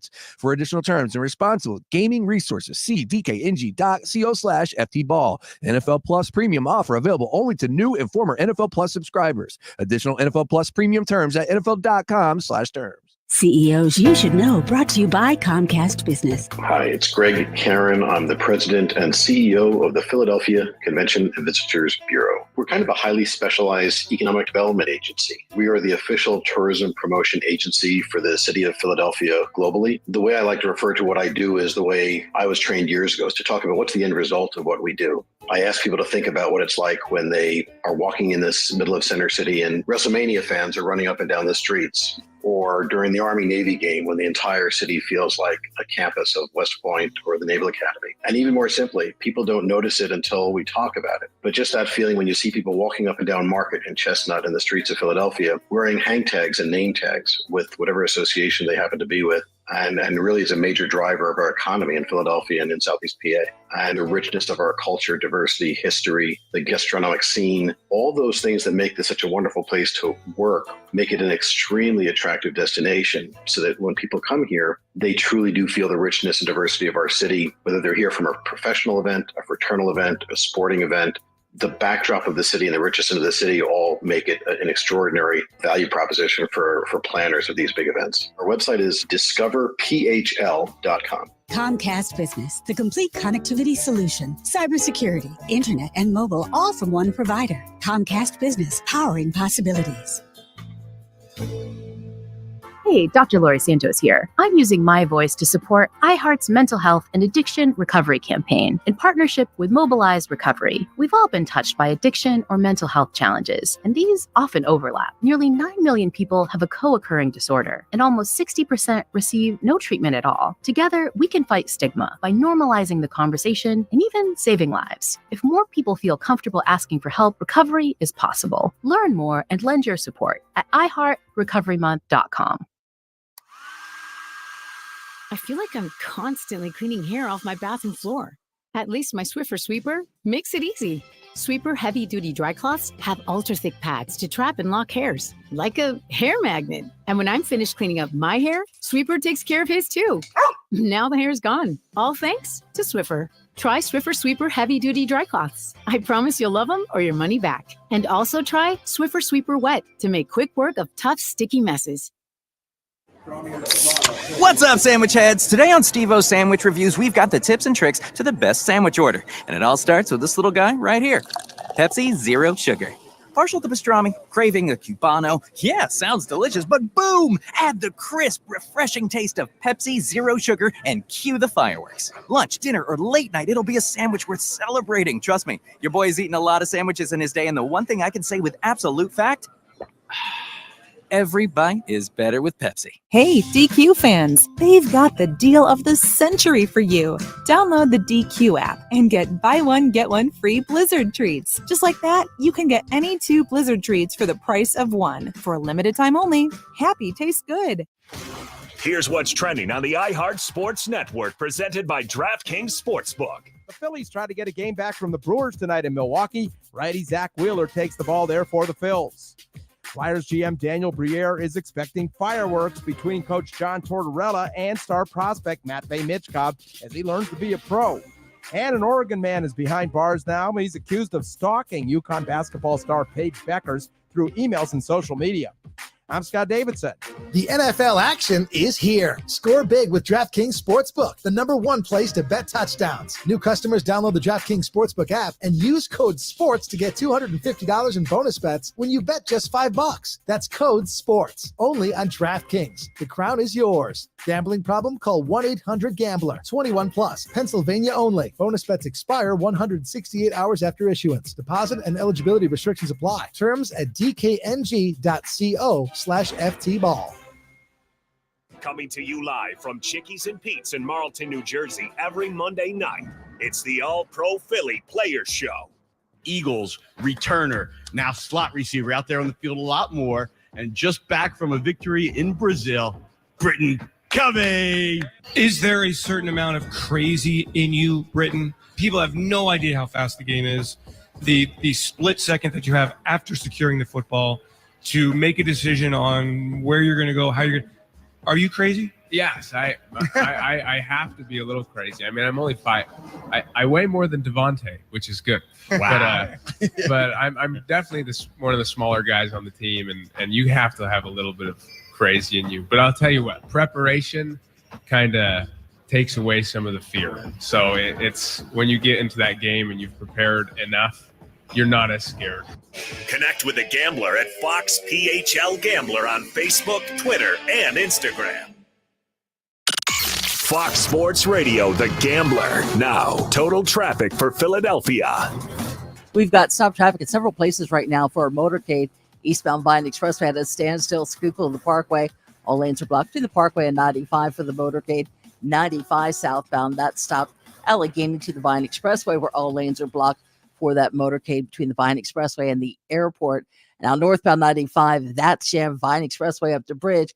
Westbound Schuylkill bumper to bumper, Vare to the Vine Expressway, and Boulevard to Belmont. Eastbound jam Montgomery to Vine. Ayatollah total traffic.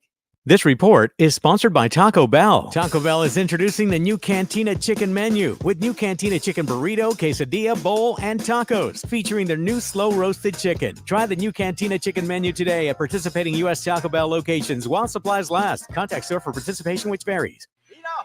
Let's bring the nail gun over here. Jose stands tall atop his sustainable flooring company. Totally. It's renewable and moisture resistant, but we have several green options too. Or we got some beautiful reclaimed oak.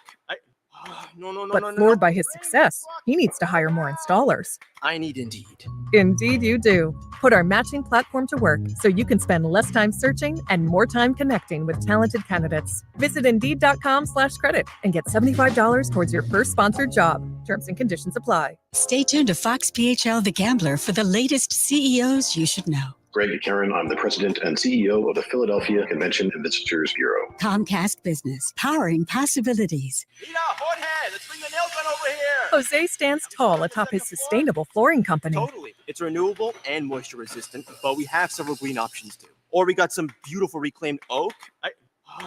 But floored by his success, he needs to hire more installers. I need Indeed. Indeed you do. Put our matching platform to work so you can spend less time searching and more time connecting with talented candidates. Visit Indeed.com/credit and get $75 towards your first sponsored job. Terms and conditions apply. Something amazing is happening at work. Innovative tools are helping people do better work. That's because CDW configuration specialists are multiplying productivity with Microsoft Windows 11 Pro Surface devices. Built-in security, flexibility, and simplified management streamline tasks so your team can get more done. Microsoft and CDW make amazing happen. Learn more at cdw.com/surface. Total Wireless is made to totally keep up with you. We now have unlimited data that never slows you down, covered by the Verizon 5G network, and all for less than $30 a month when you get 4 lines. And the best part, we give you a free Samsung Galaxy A54 5G when you switch to the Total 5G Plus Unlimited plan. Visit your local Total Wireless store today. Total Wireless, we're totally with you. Actual speeds may vary by location. For data management practices, see TotalWireless.com. Your home for Villanova basketball is WDAS and WD273D. Fox Sports Radio Philadelphia.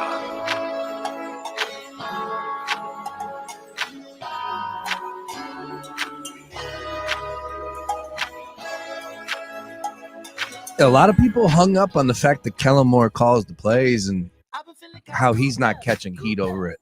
I think Kellen Moore did his job. I mean, he put the right play there. It's not up to him to say we're going to go for it, or on 3rd and 3 we got 2 plays to pick up 3 yards. Like, that's a mentality. That is a head coaching decision. That is the captain of the ship. Yeah. And it starts and ends with the captain. And I'm not trying to say that it's an easy gig for Nick Sirianni. It's not. But these are the growing pains that you go through from certain head coach perspectives. And I would say, wait a minute. There used to be a guy here, Adam Booth, that was a pretty good head coach. A matter of fact, he coached Trey Thomas and Todd Hermans, who are coming up a little bit later on the program, who was really bad with in-game scenarios, clock management. I believe he's doing really well. The name is slipping me. His name again? Andrew? That's right. Andrew. Yeah. Andrew. Yeah, that guy. Like, these are the growing pains that coaches have to go through, fair or unfair. Bottom line is, look, Nick Sirianni has struggled in these moments, and we can finger point on why the Eagles lost the game, or why they lost in Seattle last year, or why they lost to the Jets in the final 2 minutes last year, or why they lost to the Arizona Cardinals last year in under 2 minutes. The stat and the fact is this team continues to blow games with leads under 2 minutes. You can't do that in the NFL and believe that you are moving in the right direction and building something in the right way. And that's where I'm at right now with Nick Sirianni. I am really second guessing this dude. And I apologize for the people out there that are diehard Eagles fans and don't want any negativity spewed, but this is what was going through my mind when you made that decision. Like, there was an opportunity to just move off of Nick Sirianni at the end of last year. It's probably not what I would have done if I was Jeffrey Lurie, but I'm not in those conversations. I have no idea who came by the office. I have no idea who was a possibility and whatnot. I do remember this. Everyone was losing their mind about Bill Belichick hiring his people. So if you were able to get Bill Belichick, oh, by the way, and Vic Fangio and Kellen Moore as the offensive coordinator, let me ask you, Eagles fan, you mean to tell me that is not more of a recipe for success, that three-headed monster, than Nick Sirianni? I got to question that. That's where I'm at. The funniest part about last night was, and I hated this thought the minute I had it, I was like, you know who would have gone for that? Me too. You know who would have gone for that? Sure. Chip Kelly. Chip Kelly would have won that football game. That thing hurt my brain to think about for a second. Next level. But I thought about it, and I don't even know why. I was just like, man, Chip Kelly would have won that game. Like, just because if there was anything Chip was, he was confident in his abilities to do whatever the heck he thought he was going to do. Yeah. So I was just like, look, what was said earlier was 100% correct. The indifference is really the maddening aspect of it. Like, there are the inconsistencies, the maddening aspect of it. Like, you don't know from time to time. If you know he's going to go for it, then just have the confidence you're going to go for it. If you're not, you're not. But it's just like, I knew Chip Kelly would have gone for that and probably would have got it with the personnel that he had. So, like, that was the part that I was just you like, man, are a sick and twisted individual. Look, it's Chip been Kelly. a really long weekend. Yes, it has. Yes, I don't know if anyone else, but I was exhausted. So I think that was my thoughts at like 11:30 at night on a Monday. That's all I needed to have. You know, and Joe's checking back here on our YouTube stream, and he says, I don't trust Belichick, to be honest. You know, I will just say, to make it a point to go watch some of the videos he's doing now, some of the content he's creating, and specifically the one that's really impressed me the most, and it's Bill Belichick. Like, you sit down and hear what he has to say. The guy's got 5 decades of NFL experience. Yeah, maybe adding one on there. No, he started in the 80s, so the 80s, 90s, no. 2000s. I would say 5 decades. He's 5 decades. 5 decades. He has. I mean, people forget he has 2 championships as a OC. Correct. So he has 8 OC rings. Or no, DC, DC, with the Giants. With the Giants. So he has 8 rings. Yes, you know. So when you you're going to be blown away by the things that come out of Bill Belichick's mouth. If you're a football guy, I get that, but. And I'm not even sitting here telling you that Bill Belichick is the answer, because I look at some of these younger coaches that are aggressive and great play callers. Like, that appeals to me more than a lot of the names that are being tossed out there. But then Bill Belichick and the history and what he's been through, and you have to believe he didn't just forget how to coach football. He was in a terrible spot due to himself in New England and the personnel he brought in there, and of course the coaches that he aligned himself with. Yes, all understood, but that's why I bring up that was a huge red flag for Eagles fans. So what if Bill Belichick was the head coach with Vic Fangio on the defensive side of the ball and Kellen Moore as the offensive coordinator? Like, sign me up for that, and you bet your ass that's a better trio than Nick Sirianni and those 2 coordinators. It just is. It's not even up for debate. It's not. It isn't. It's not even close. And Adam, let me come clean too. Mm-hmm. All right, because why is Kobayashi so good at eating hot dogs? I had a field day with Nick Sirianni when he got hired. Yeah, I could the intro press conference. He vomited all over that microphone. He stumbled. He hemmed and hawed. I did not make fun of him then. Yeah. I second guessed, like, what is going on? How the hell did this guy get hired? He walks into Jeffrey Lurie's office. And he is like, I know who Jeffrey Lurie is. We know who Jeffrey Lurie is. And if this dude was hemming and hawing and vomiting all over the microphone right then and there, if he was doing anything relatively close to that, how the hell did he get that job? That's what I walked away from that original press conference.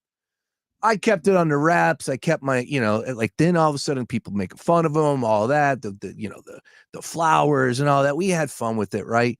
I didn't lose my mind until they got their asses beat against Vegas. That was the bad part of his rookie season. And then what did they do? They turned it around and they made me eat my words. And specifically Nick Sirianni did. And he's made the playoffs in 3 straight years. 3 straight years. It's impressive.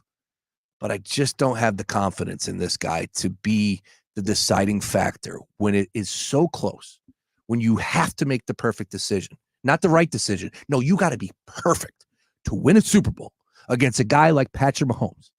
And as I said in the first hour, and I'll say it again, Kirk Cousins and the Atlanta Falcons ain't in the damn same weight class as the Kansas City Chiefs led by Patrick Mahomes. Mm-hmm. And you got schooled last night. How am I supposed to have confidence in you come crunch time in an NFC Championship game? Or maybe they get back to another Super Bowl. How? Yeah. I mean, the thoughts are there, and you are completely justified in your thoughts with this. If there's a coach that should be under the most scrutiny in the city right now, it's probably him, only because of how monumental that collapse was last year, because even more so than the year that they actually went to the Super Bowl, the way that the Eagles started last season, in a lot of ways just seemed like, oh God, they're just gonna, they find a way to win. So they're just gonna roll when the time comes. And when their collapse was so monumental, it leaves what can only be the worst taste in your mouth possible, because it's just so egregiously bad for this city to see their team do that. It's losing is one thing, but losing in a way where other people in other cities can point to and said, wow, that's terrible. That stuff is the stuff that really gets the Philadelphian sports fan. You don't want to give other cities fodder. And you gave other cities complete fodder last year by having that monumental side of a collapse. So I understand the visceral. I understand the reaction. I understand the general feeling that the Philadelphia sports fan has about this situation. No, you don't, because I'm eliminated from my survivor pool play, and I'm even more frustrated than you ever. Can you believe? I have Tyreek Hill as my wide receiver, and I don't think they're ever going to find a quarterback to throw to him for the rest of the season. They signed a kid from Baltimore. Looks okay, better than Skylar Thompson. That was a second pick of the draft pick, my guy. Well, it could have been Christian McCaffrey too. That's never first round picks are the worst picks in fantasy football. They always get hurt. That's just the rule.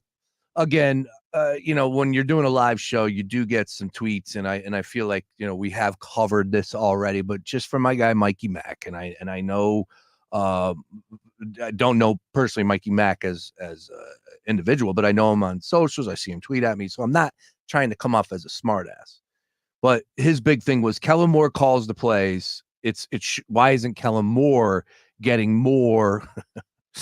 Pun intended. See what you did there? Yeah, exactly. So much more vitriol, just as far as like, hey, being against him versus, of course, Nick Sirianni. And essentially he is wondering, like, okay, Kellen Moore calls the plays, then why aren't people really after Kellen Moore here versus Nick Sirianni? And I just simply said, because the head coach makes the decisions.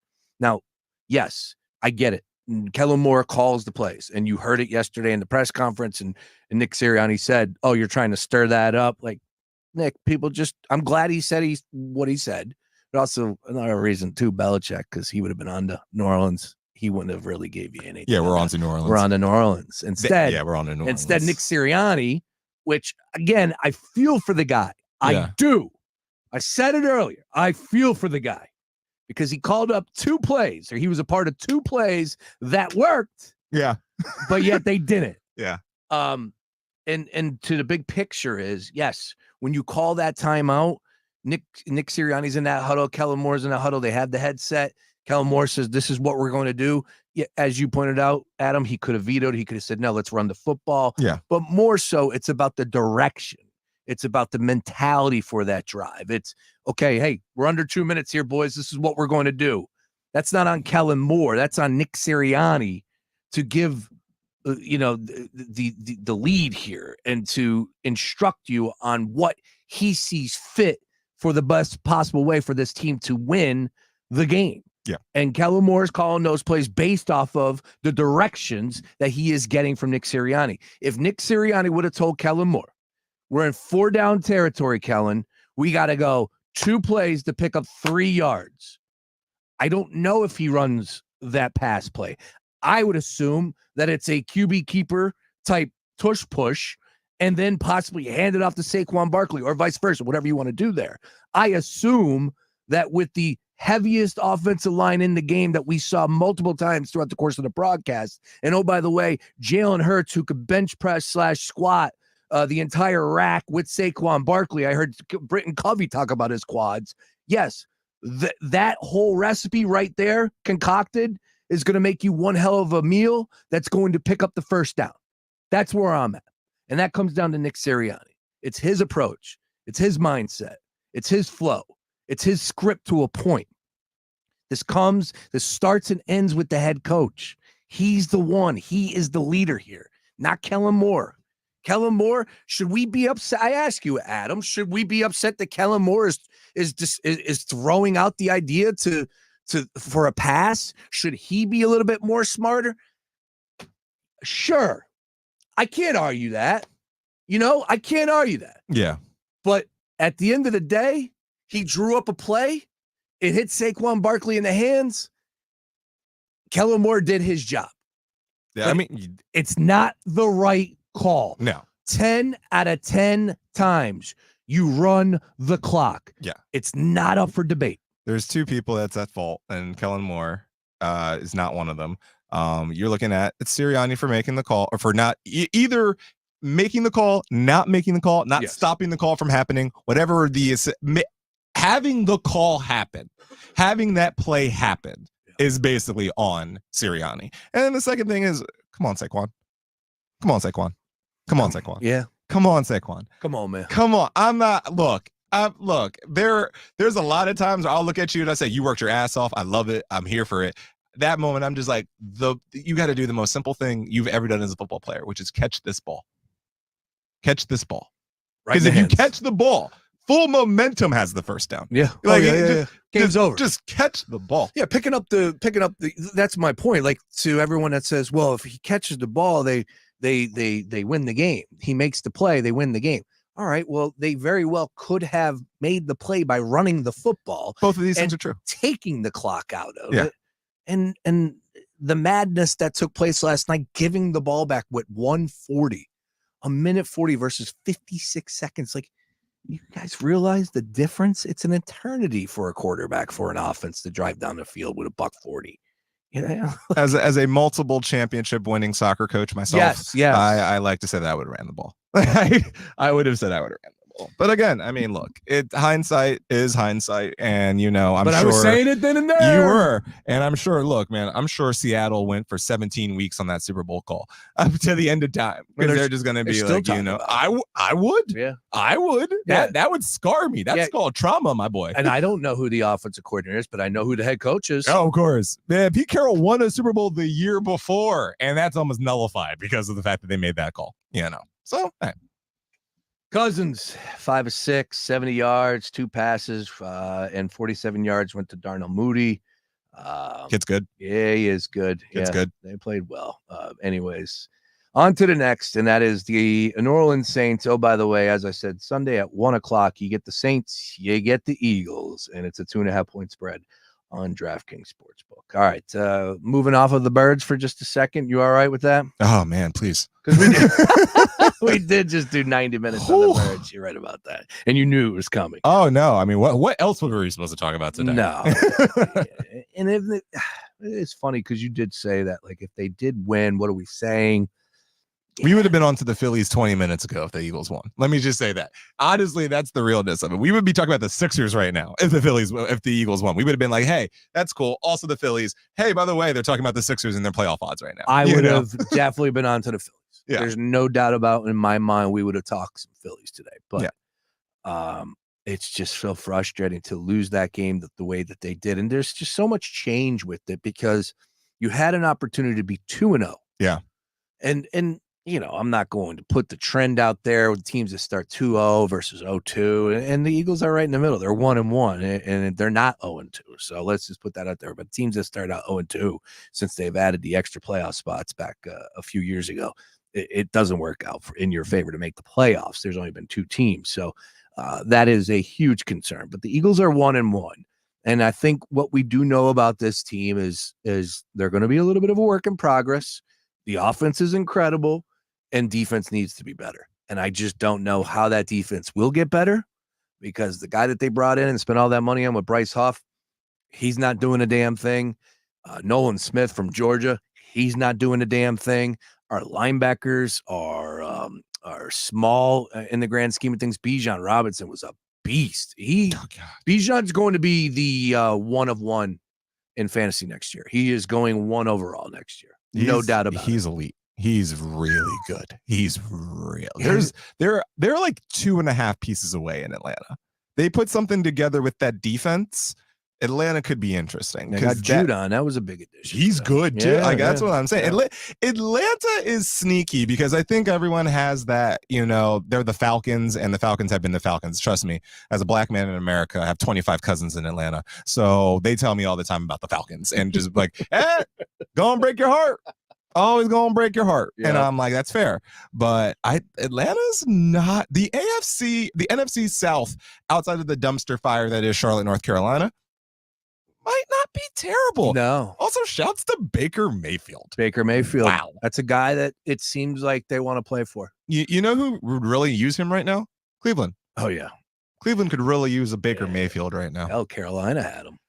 Carolina could use an exorcism. They need some sage being thrown around. They need to figure out what the heck is going on in the Palmetto / Carolina, and they got to figure it out, because that I honestly don't know if Bryce Young is that bad, or is there just organizationally that terrible and he can't showcase any of his talents. I don't know right now, but oof. All right, well, we will squeeze in some Phillies thoughts with our next guest as well, but I don't know how much we will get in. Bottom line is he will be live coming up here at 7 o'clock tonight from Chickies and Pete's in Marlton, co-hosted with John Jansen. So it's going to be a great listen.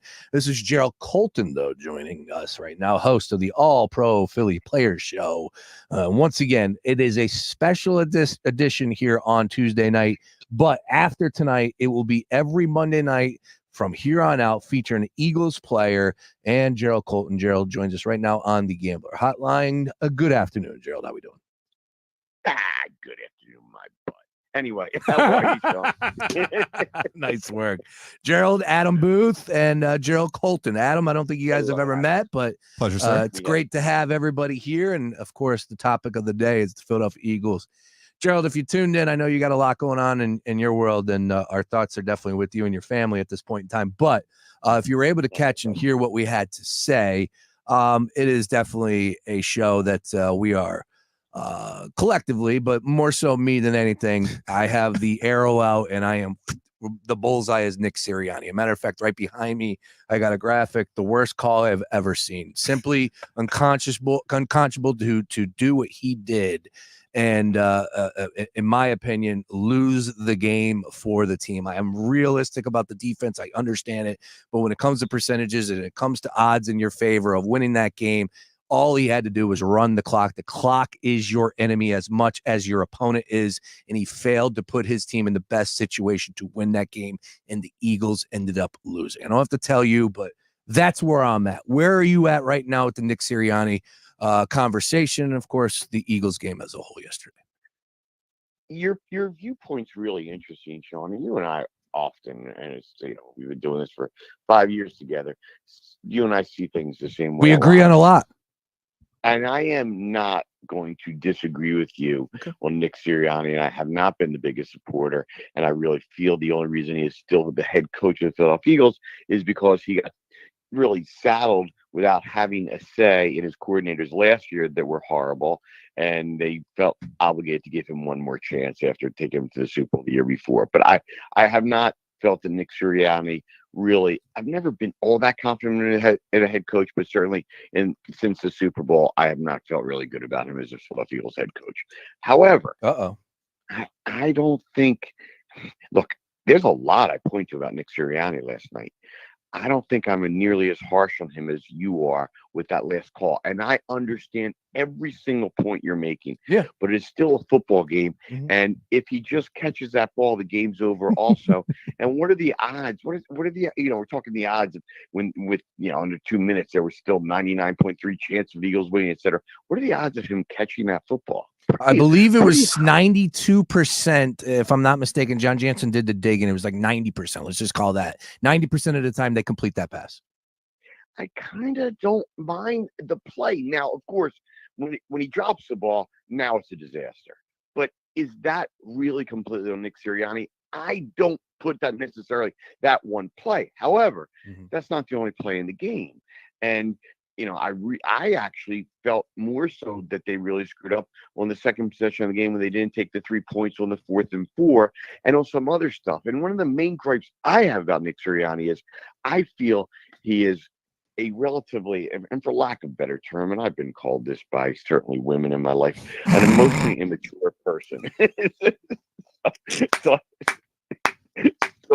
So I can sympathize. Matter of fact, it was last week he heard it just recently. I'm the same way. I think my wife calls me out that as well.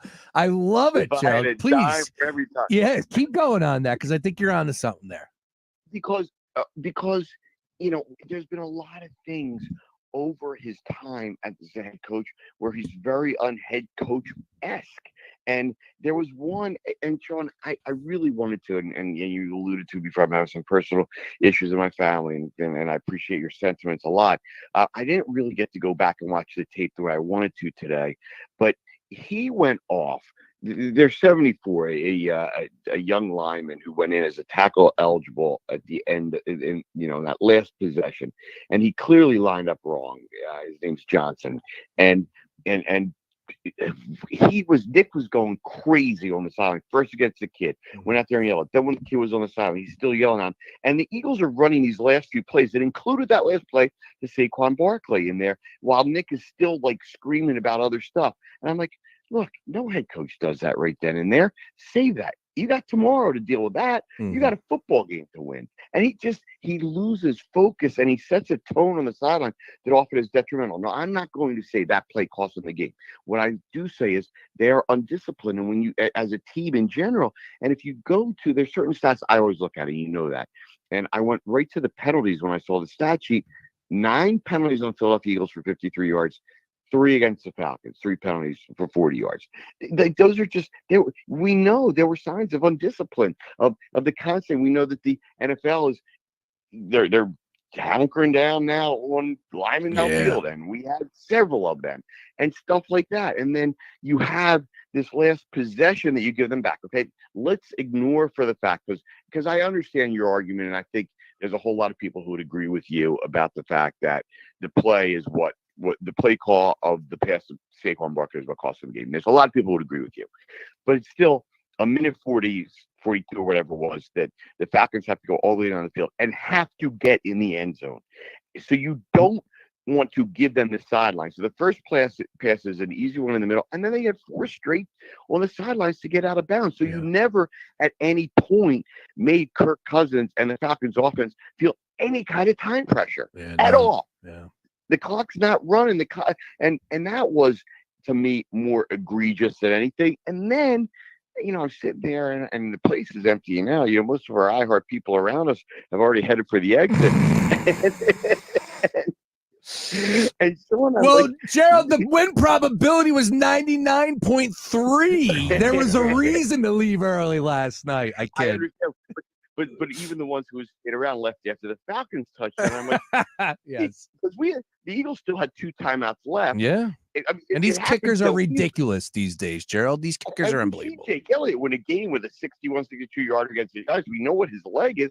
So I'm just looking down the field, and on the last play, while there still was enough time to run where they still had another timeout and at least 1 or 2 more plays before they would have had to kick that field goal. They only needed 15 yards, and Jalen unfortunately throws that interception. I mean, that game was still theirs to win. So, yeah, I hear you on the Saquon call. That's just not, to me, the worst thing that he's ever done, because if you tell me he's got a 90% chance of catching it, and if he catches it, the game's over, at some point you got to take a little bit of risk, right? Not when I know that we're talking 90% as far as catching that is concerned. It's just the clock. And you know this. Like, look, we're going to split. Here's the problem, Sean. Sean, if he just runs the ball and doesn't get the first down, yep, there's still virtually a minute left. 56 seconds. If they kick the field goal, he will have, and believe me, I went back and watched the whole fourth quarter again just to really get a vibe on what the officials do and how the play clock starts, which, you know what, to be honest with you, I learned a little bit as well. It's pretty fast. So an average play was probably 4 to 5 seconds. Let's just say for the buffer here, they would have ran that down to a minute and 1 second, called a timeout. It's now 4th down. Now, what happens on 3rd and 3 with the big bad offensive line and Jalen Hurts, who can squat everything, and Saquon Barkley? Why are we talking about handing it off being the absolute worst play possible? There's a chance that Saquon could pick it up the first down. And all I did was just remove the opportunity for this clock to stop. Okay, but Sean, I also, and I hear you, and I'm not going to tell you you're wrong, but I still feel like just catch the ball. Yeah, you're right. You're right. But here's the other point. The Atlanta Falcons got the ball then with 1:39 to go. Yep. And scored a touchdown with 34 seconds ago. It was only a 1:05 drive down until they get that touchdown. A minute and 5 seconds. Now, why though? Why did it only take a minute and 5 though? Because we didn't get any pressure from the Eagles defensive line, and they didn't cover anybody. And you got you got the whole field to work with.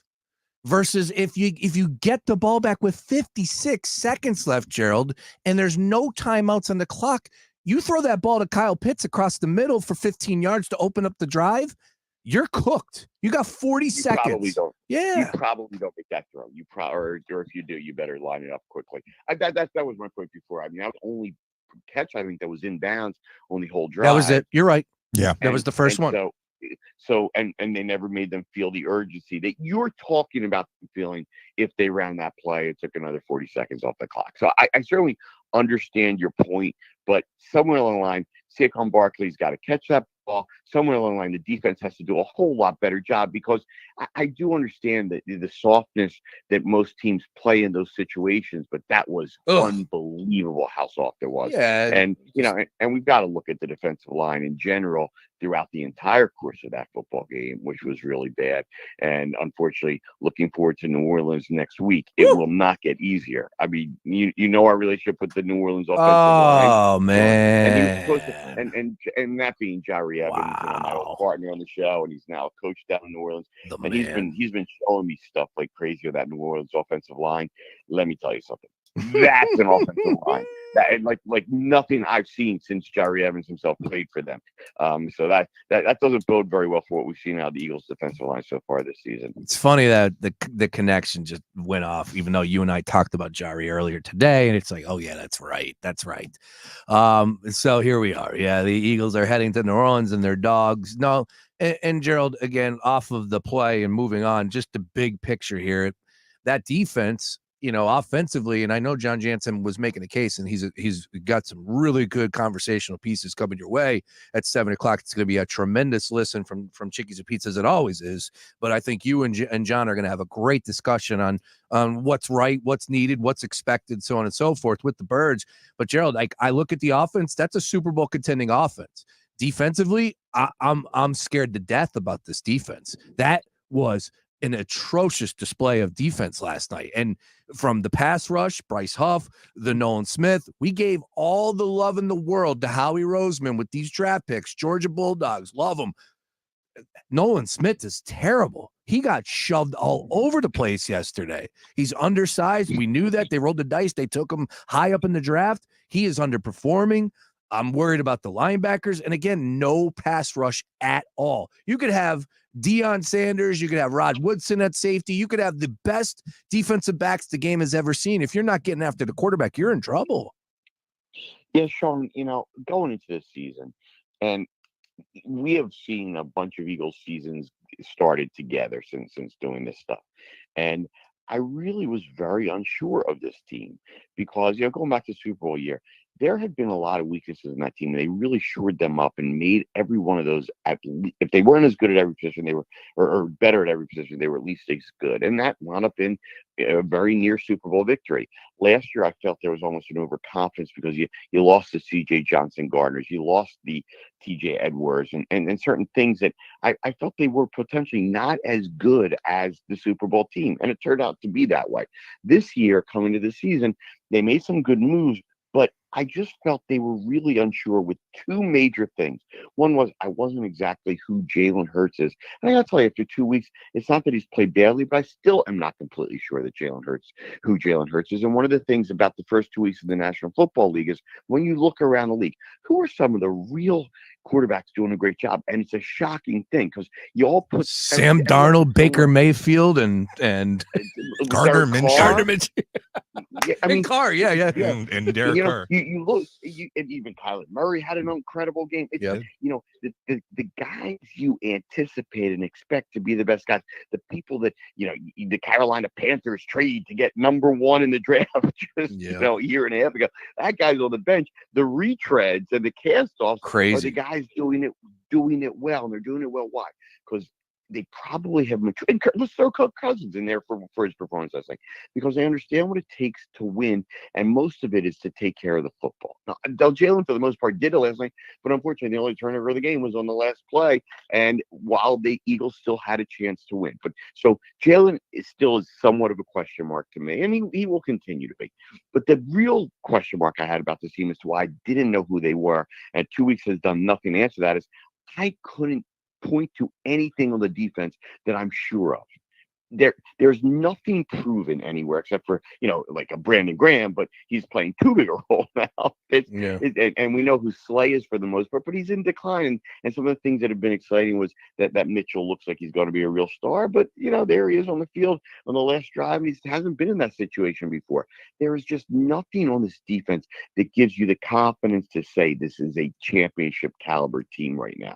And we know where it starts. It starts on the defensive line. And not only are they not generating pass rush and anything off the edge, those tackles just don't look good. And then you talk about other things that I mentioned before, like discipline. I think it was Carter didn't start the game because he was late for a team thing during the week. Like these are kids early in their career who still haven't lived up to billing or really done anything. And are they inspiring confidence that this is the kind of character and kind of team that ultimately will ever win a championship? And I'm just not feeling it. Well said, and that's why you are the host of the All-Pro Philly Players Show, heard every Monday/Tuesday tonight, live from Chickies and Pizza Marlton. No slash tonight. John Jansen, though, who very well could fit that name as well. He'll be with you. And, of course, Trey Thomas and Todd Harriman's following you guys. That's a great listen, a great watch. We'll be streaming it, and we will be live, of course, pictures, all that and more. Tonight's going to be exciting. Really excited to hear it, Jerrold. Fantastic stuff as always. But final thoughts before you get out of here, sir? Well, Trey, Jari, I mentioned, was going to call us, which was going to be great because we were going to have, our guy and who's a part of the offensive staff for the New Orleans Saints. And unfortunately, his meeting schedule tied him up. Boy, those coaches' meeting schedules, Sean, he's got a Tuesday evening meeting in New Orleans. Keeping away on the game planning for the Eagles, especially since they got to watch what the Eagles did yesterday, so they're implementing everything. They're probably foaming at the mouth down there. But Trey and I spoke earlier today, and he's probably going to jump on with John and I in the latter part of the show tonight. And because and I know you share this sort of passion. The offensive line or the lines combined are a big part of the football game that, having the expertise of the Trey Thomases, the Todd Hermans, the Jari Evans really adds something very, very special to the show. And it'll be nice to hear because we can talk a little bit about, those offensive linemen downfield that hurt the Eagles. Not being able to get the pass rush. It's crazy. What your thought is as a lineman when they call that play to Saquon as opposed to let us smash this defensive line and get the first down and go home with a victory. Yeah. So it's really nice to hear what a Trey Thomas feels having experienced it firsthand. Can't wait. You are the best. Jerrold, I will talk to you a little bit later, but I'll be listening and can't wait. As I said, great show last week. It's podcasted at foxphlgambler.com, and we will continue to do that. So if you miss it, we'll re-air it tomorrow as well, but check everything out at foxphlgambler.com. Jerrold, have a great show. We'll catch up later, sir. Thank you, my brother. I didn't hear much from your young co-host today, but I look forward to hearing more from him. We'll talk soon. He is the and man. we're not talking just during my time. I heard him plenty before. Yes, and Jerrold, shut up. he can match wits with you as far as the history of Philadelphia sports. Like he knows about the Big Five. Like he can go into some conversation with you. So I'd like to hear that. Love it. I look forward to it. You the man, Jerrold. Catch up later. There he is once again on the Gambler Hotline, Jerrold Colton. Adam, fast 2 hours, sir. Oh my God, it just lightning, but I loved it. But you guess what? Yeah, Adam Booth is not done. Oh no, because coming up next, X's into you. The Philadelphia Union conversation rolls on. You got Adam Booth for another hour. You got Sebastian Letou. He's pretty good. And Matty G, he's all right. But that is X's into you. All things Philadelphia Union conversation. The boys in blue are back on the pitch tomorrow night. Yes, NYCFC trying to take down our bitter rivals. You know, good old Derby, as the kids say. 6 games left. 6 games left. Are we making the playoffs? It's going to be close, but I think if you can get a point tomorrow, knock off DC on Saturday, I think you might have a good shot. Is DC home? DC is in Philadelphia, so that's going to be a home game for us. So come down to Chester. I Let's have might a party. make it to a game. Oh my God, a Sean Brace appearance. I'm excited. It's been a little while. It's been a while for me as well. That's coming your way next. 6 o'clock, the Mark Ferrante Show. Villanova's own Mark Ferrante. He's live at Chickies and Pete's in Drexel Hill. That's coming your way at 6 to 7. Nova with a really close win on Saturday. They're undefeated on the short part of the season. So looking forward to hearing what Coach Ferrante has to say. And then 7 p.m., as I said, the All-Pro Philly Players Show. Jerrold Colton, John Jansen. 8 o'clock, Trey Thomas and Todd Harriman. Don't touch that dial. Keep it locked right here to the Gambler.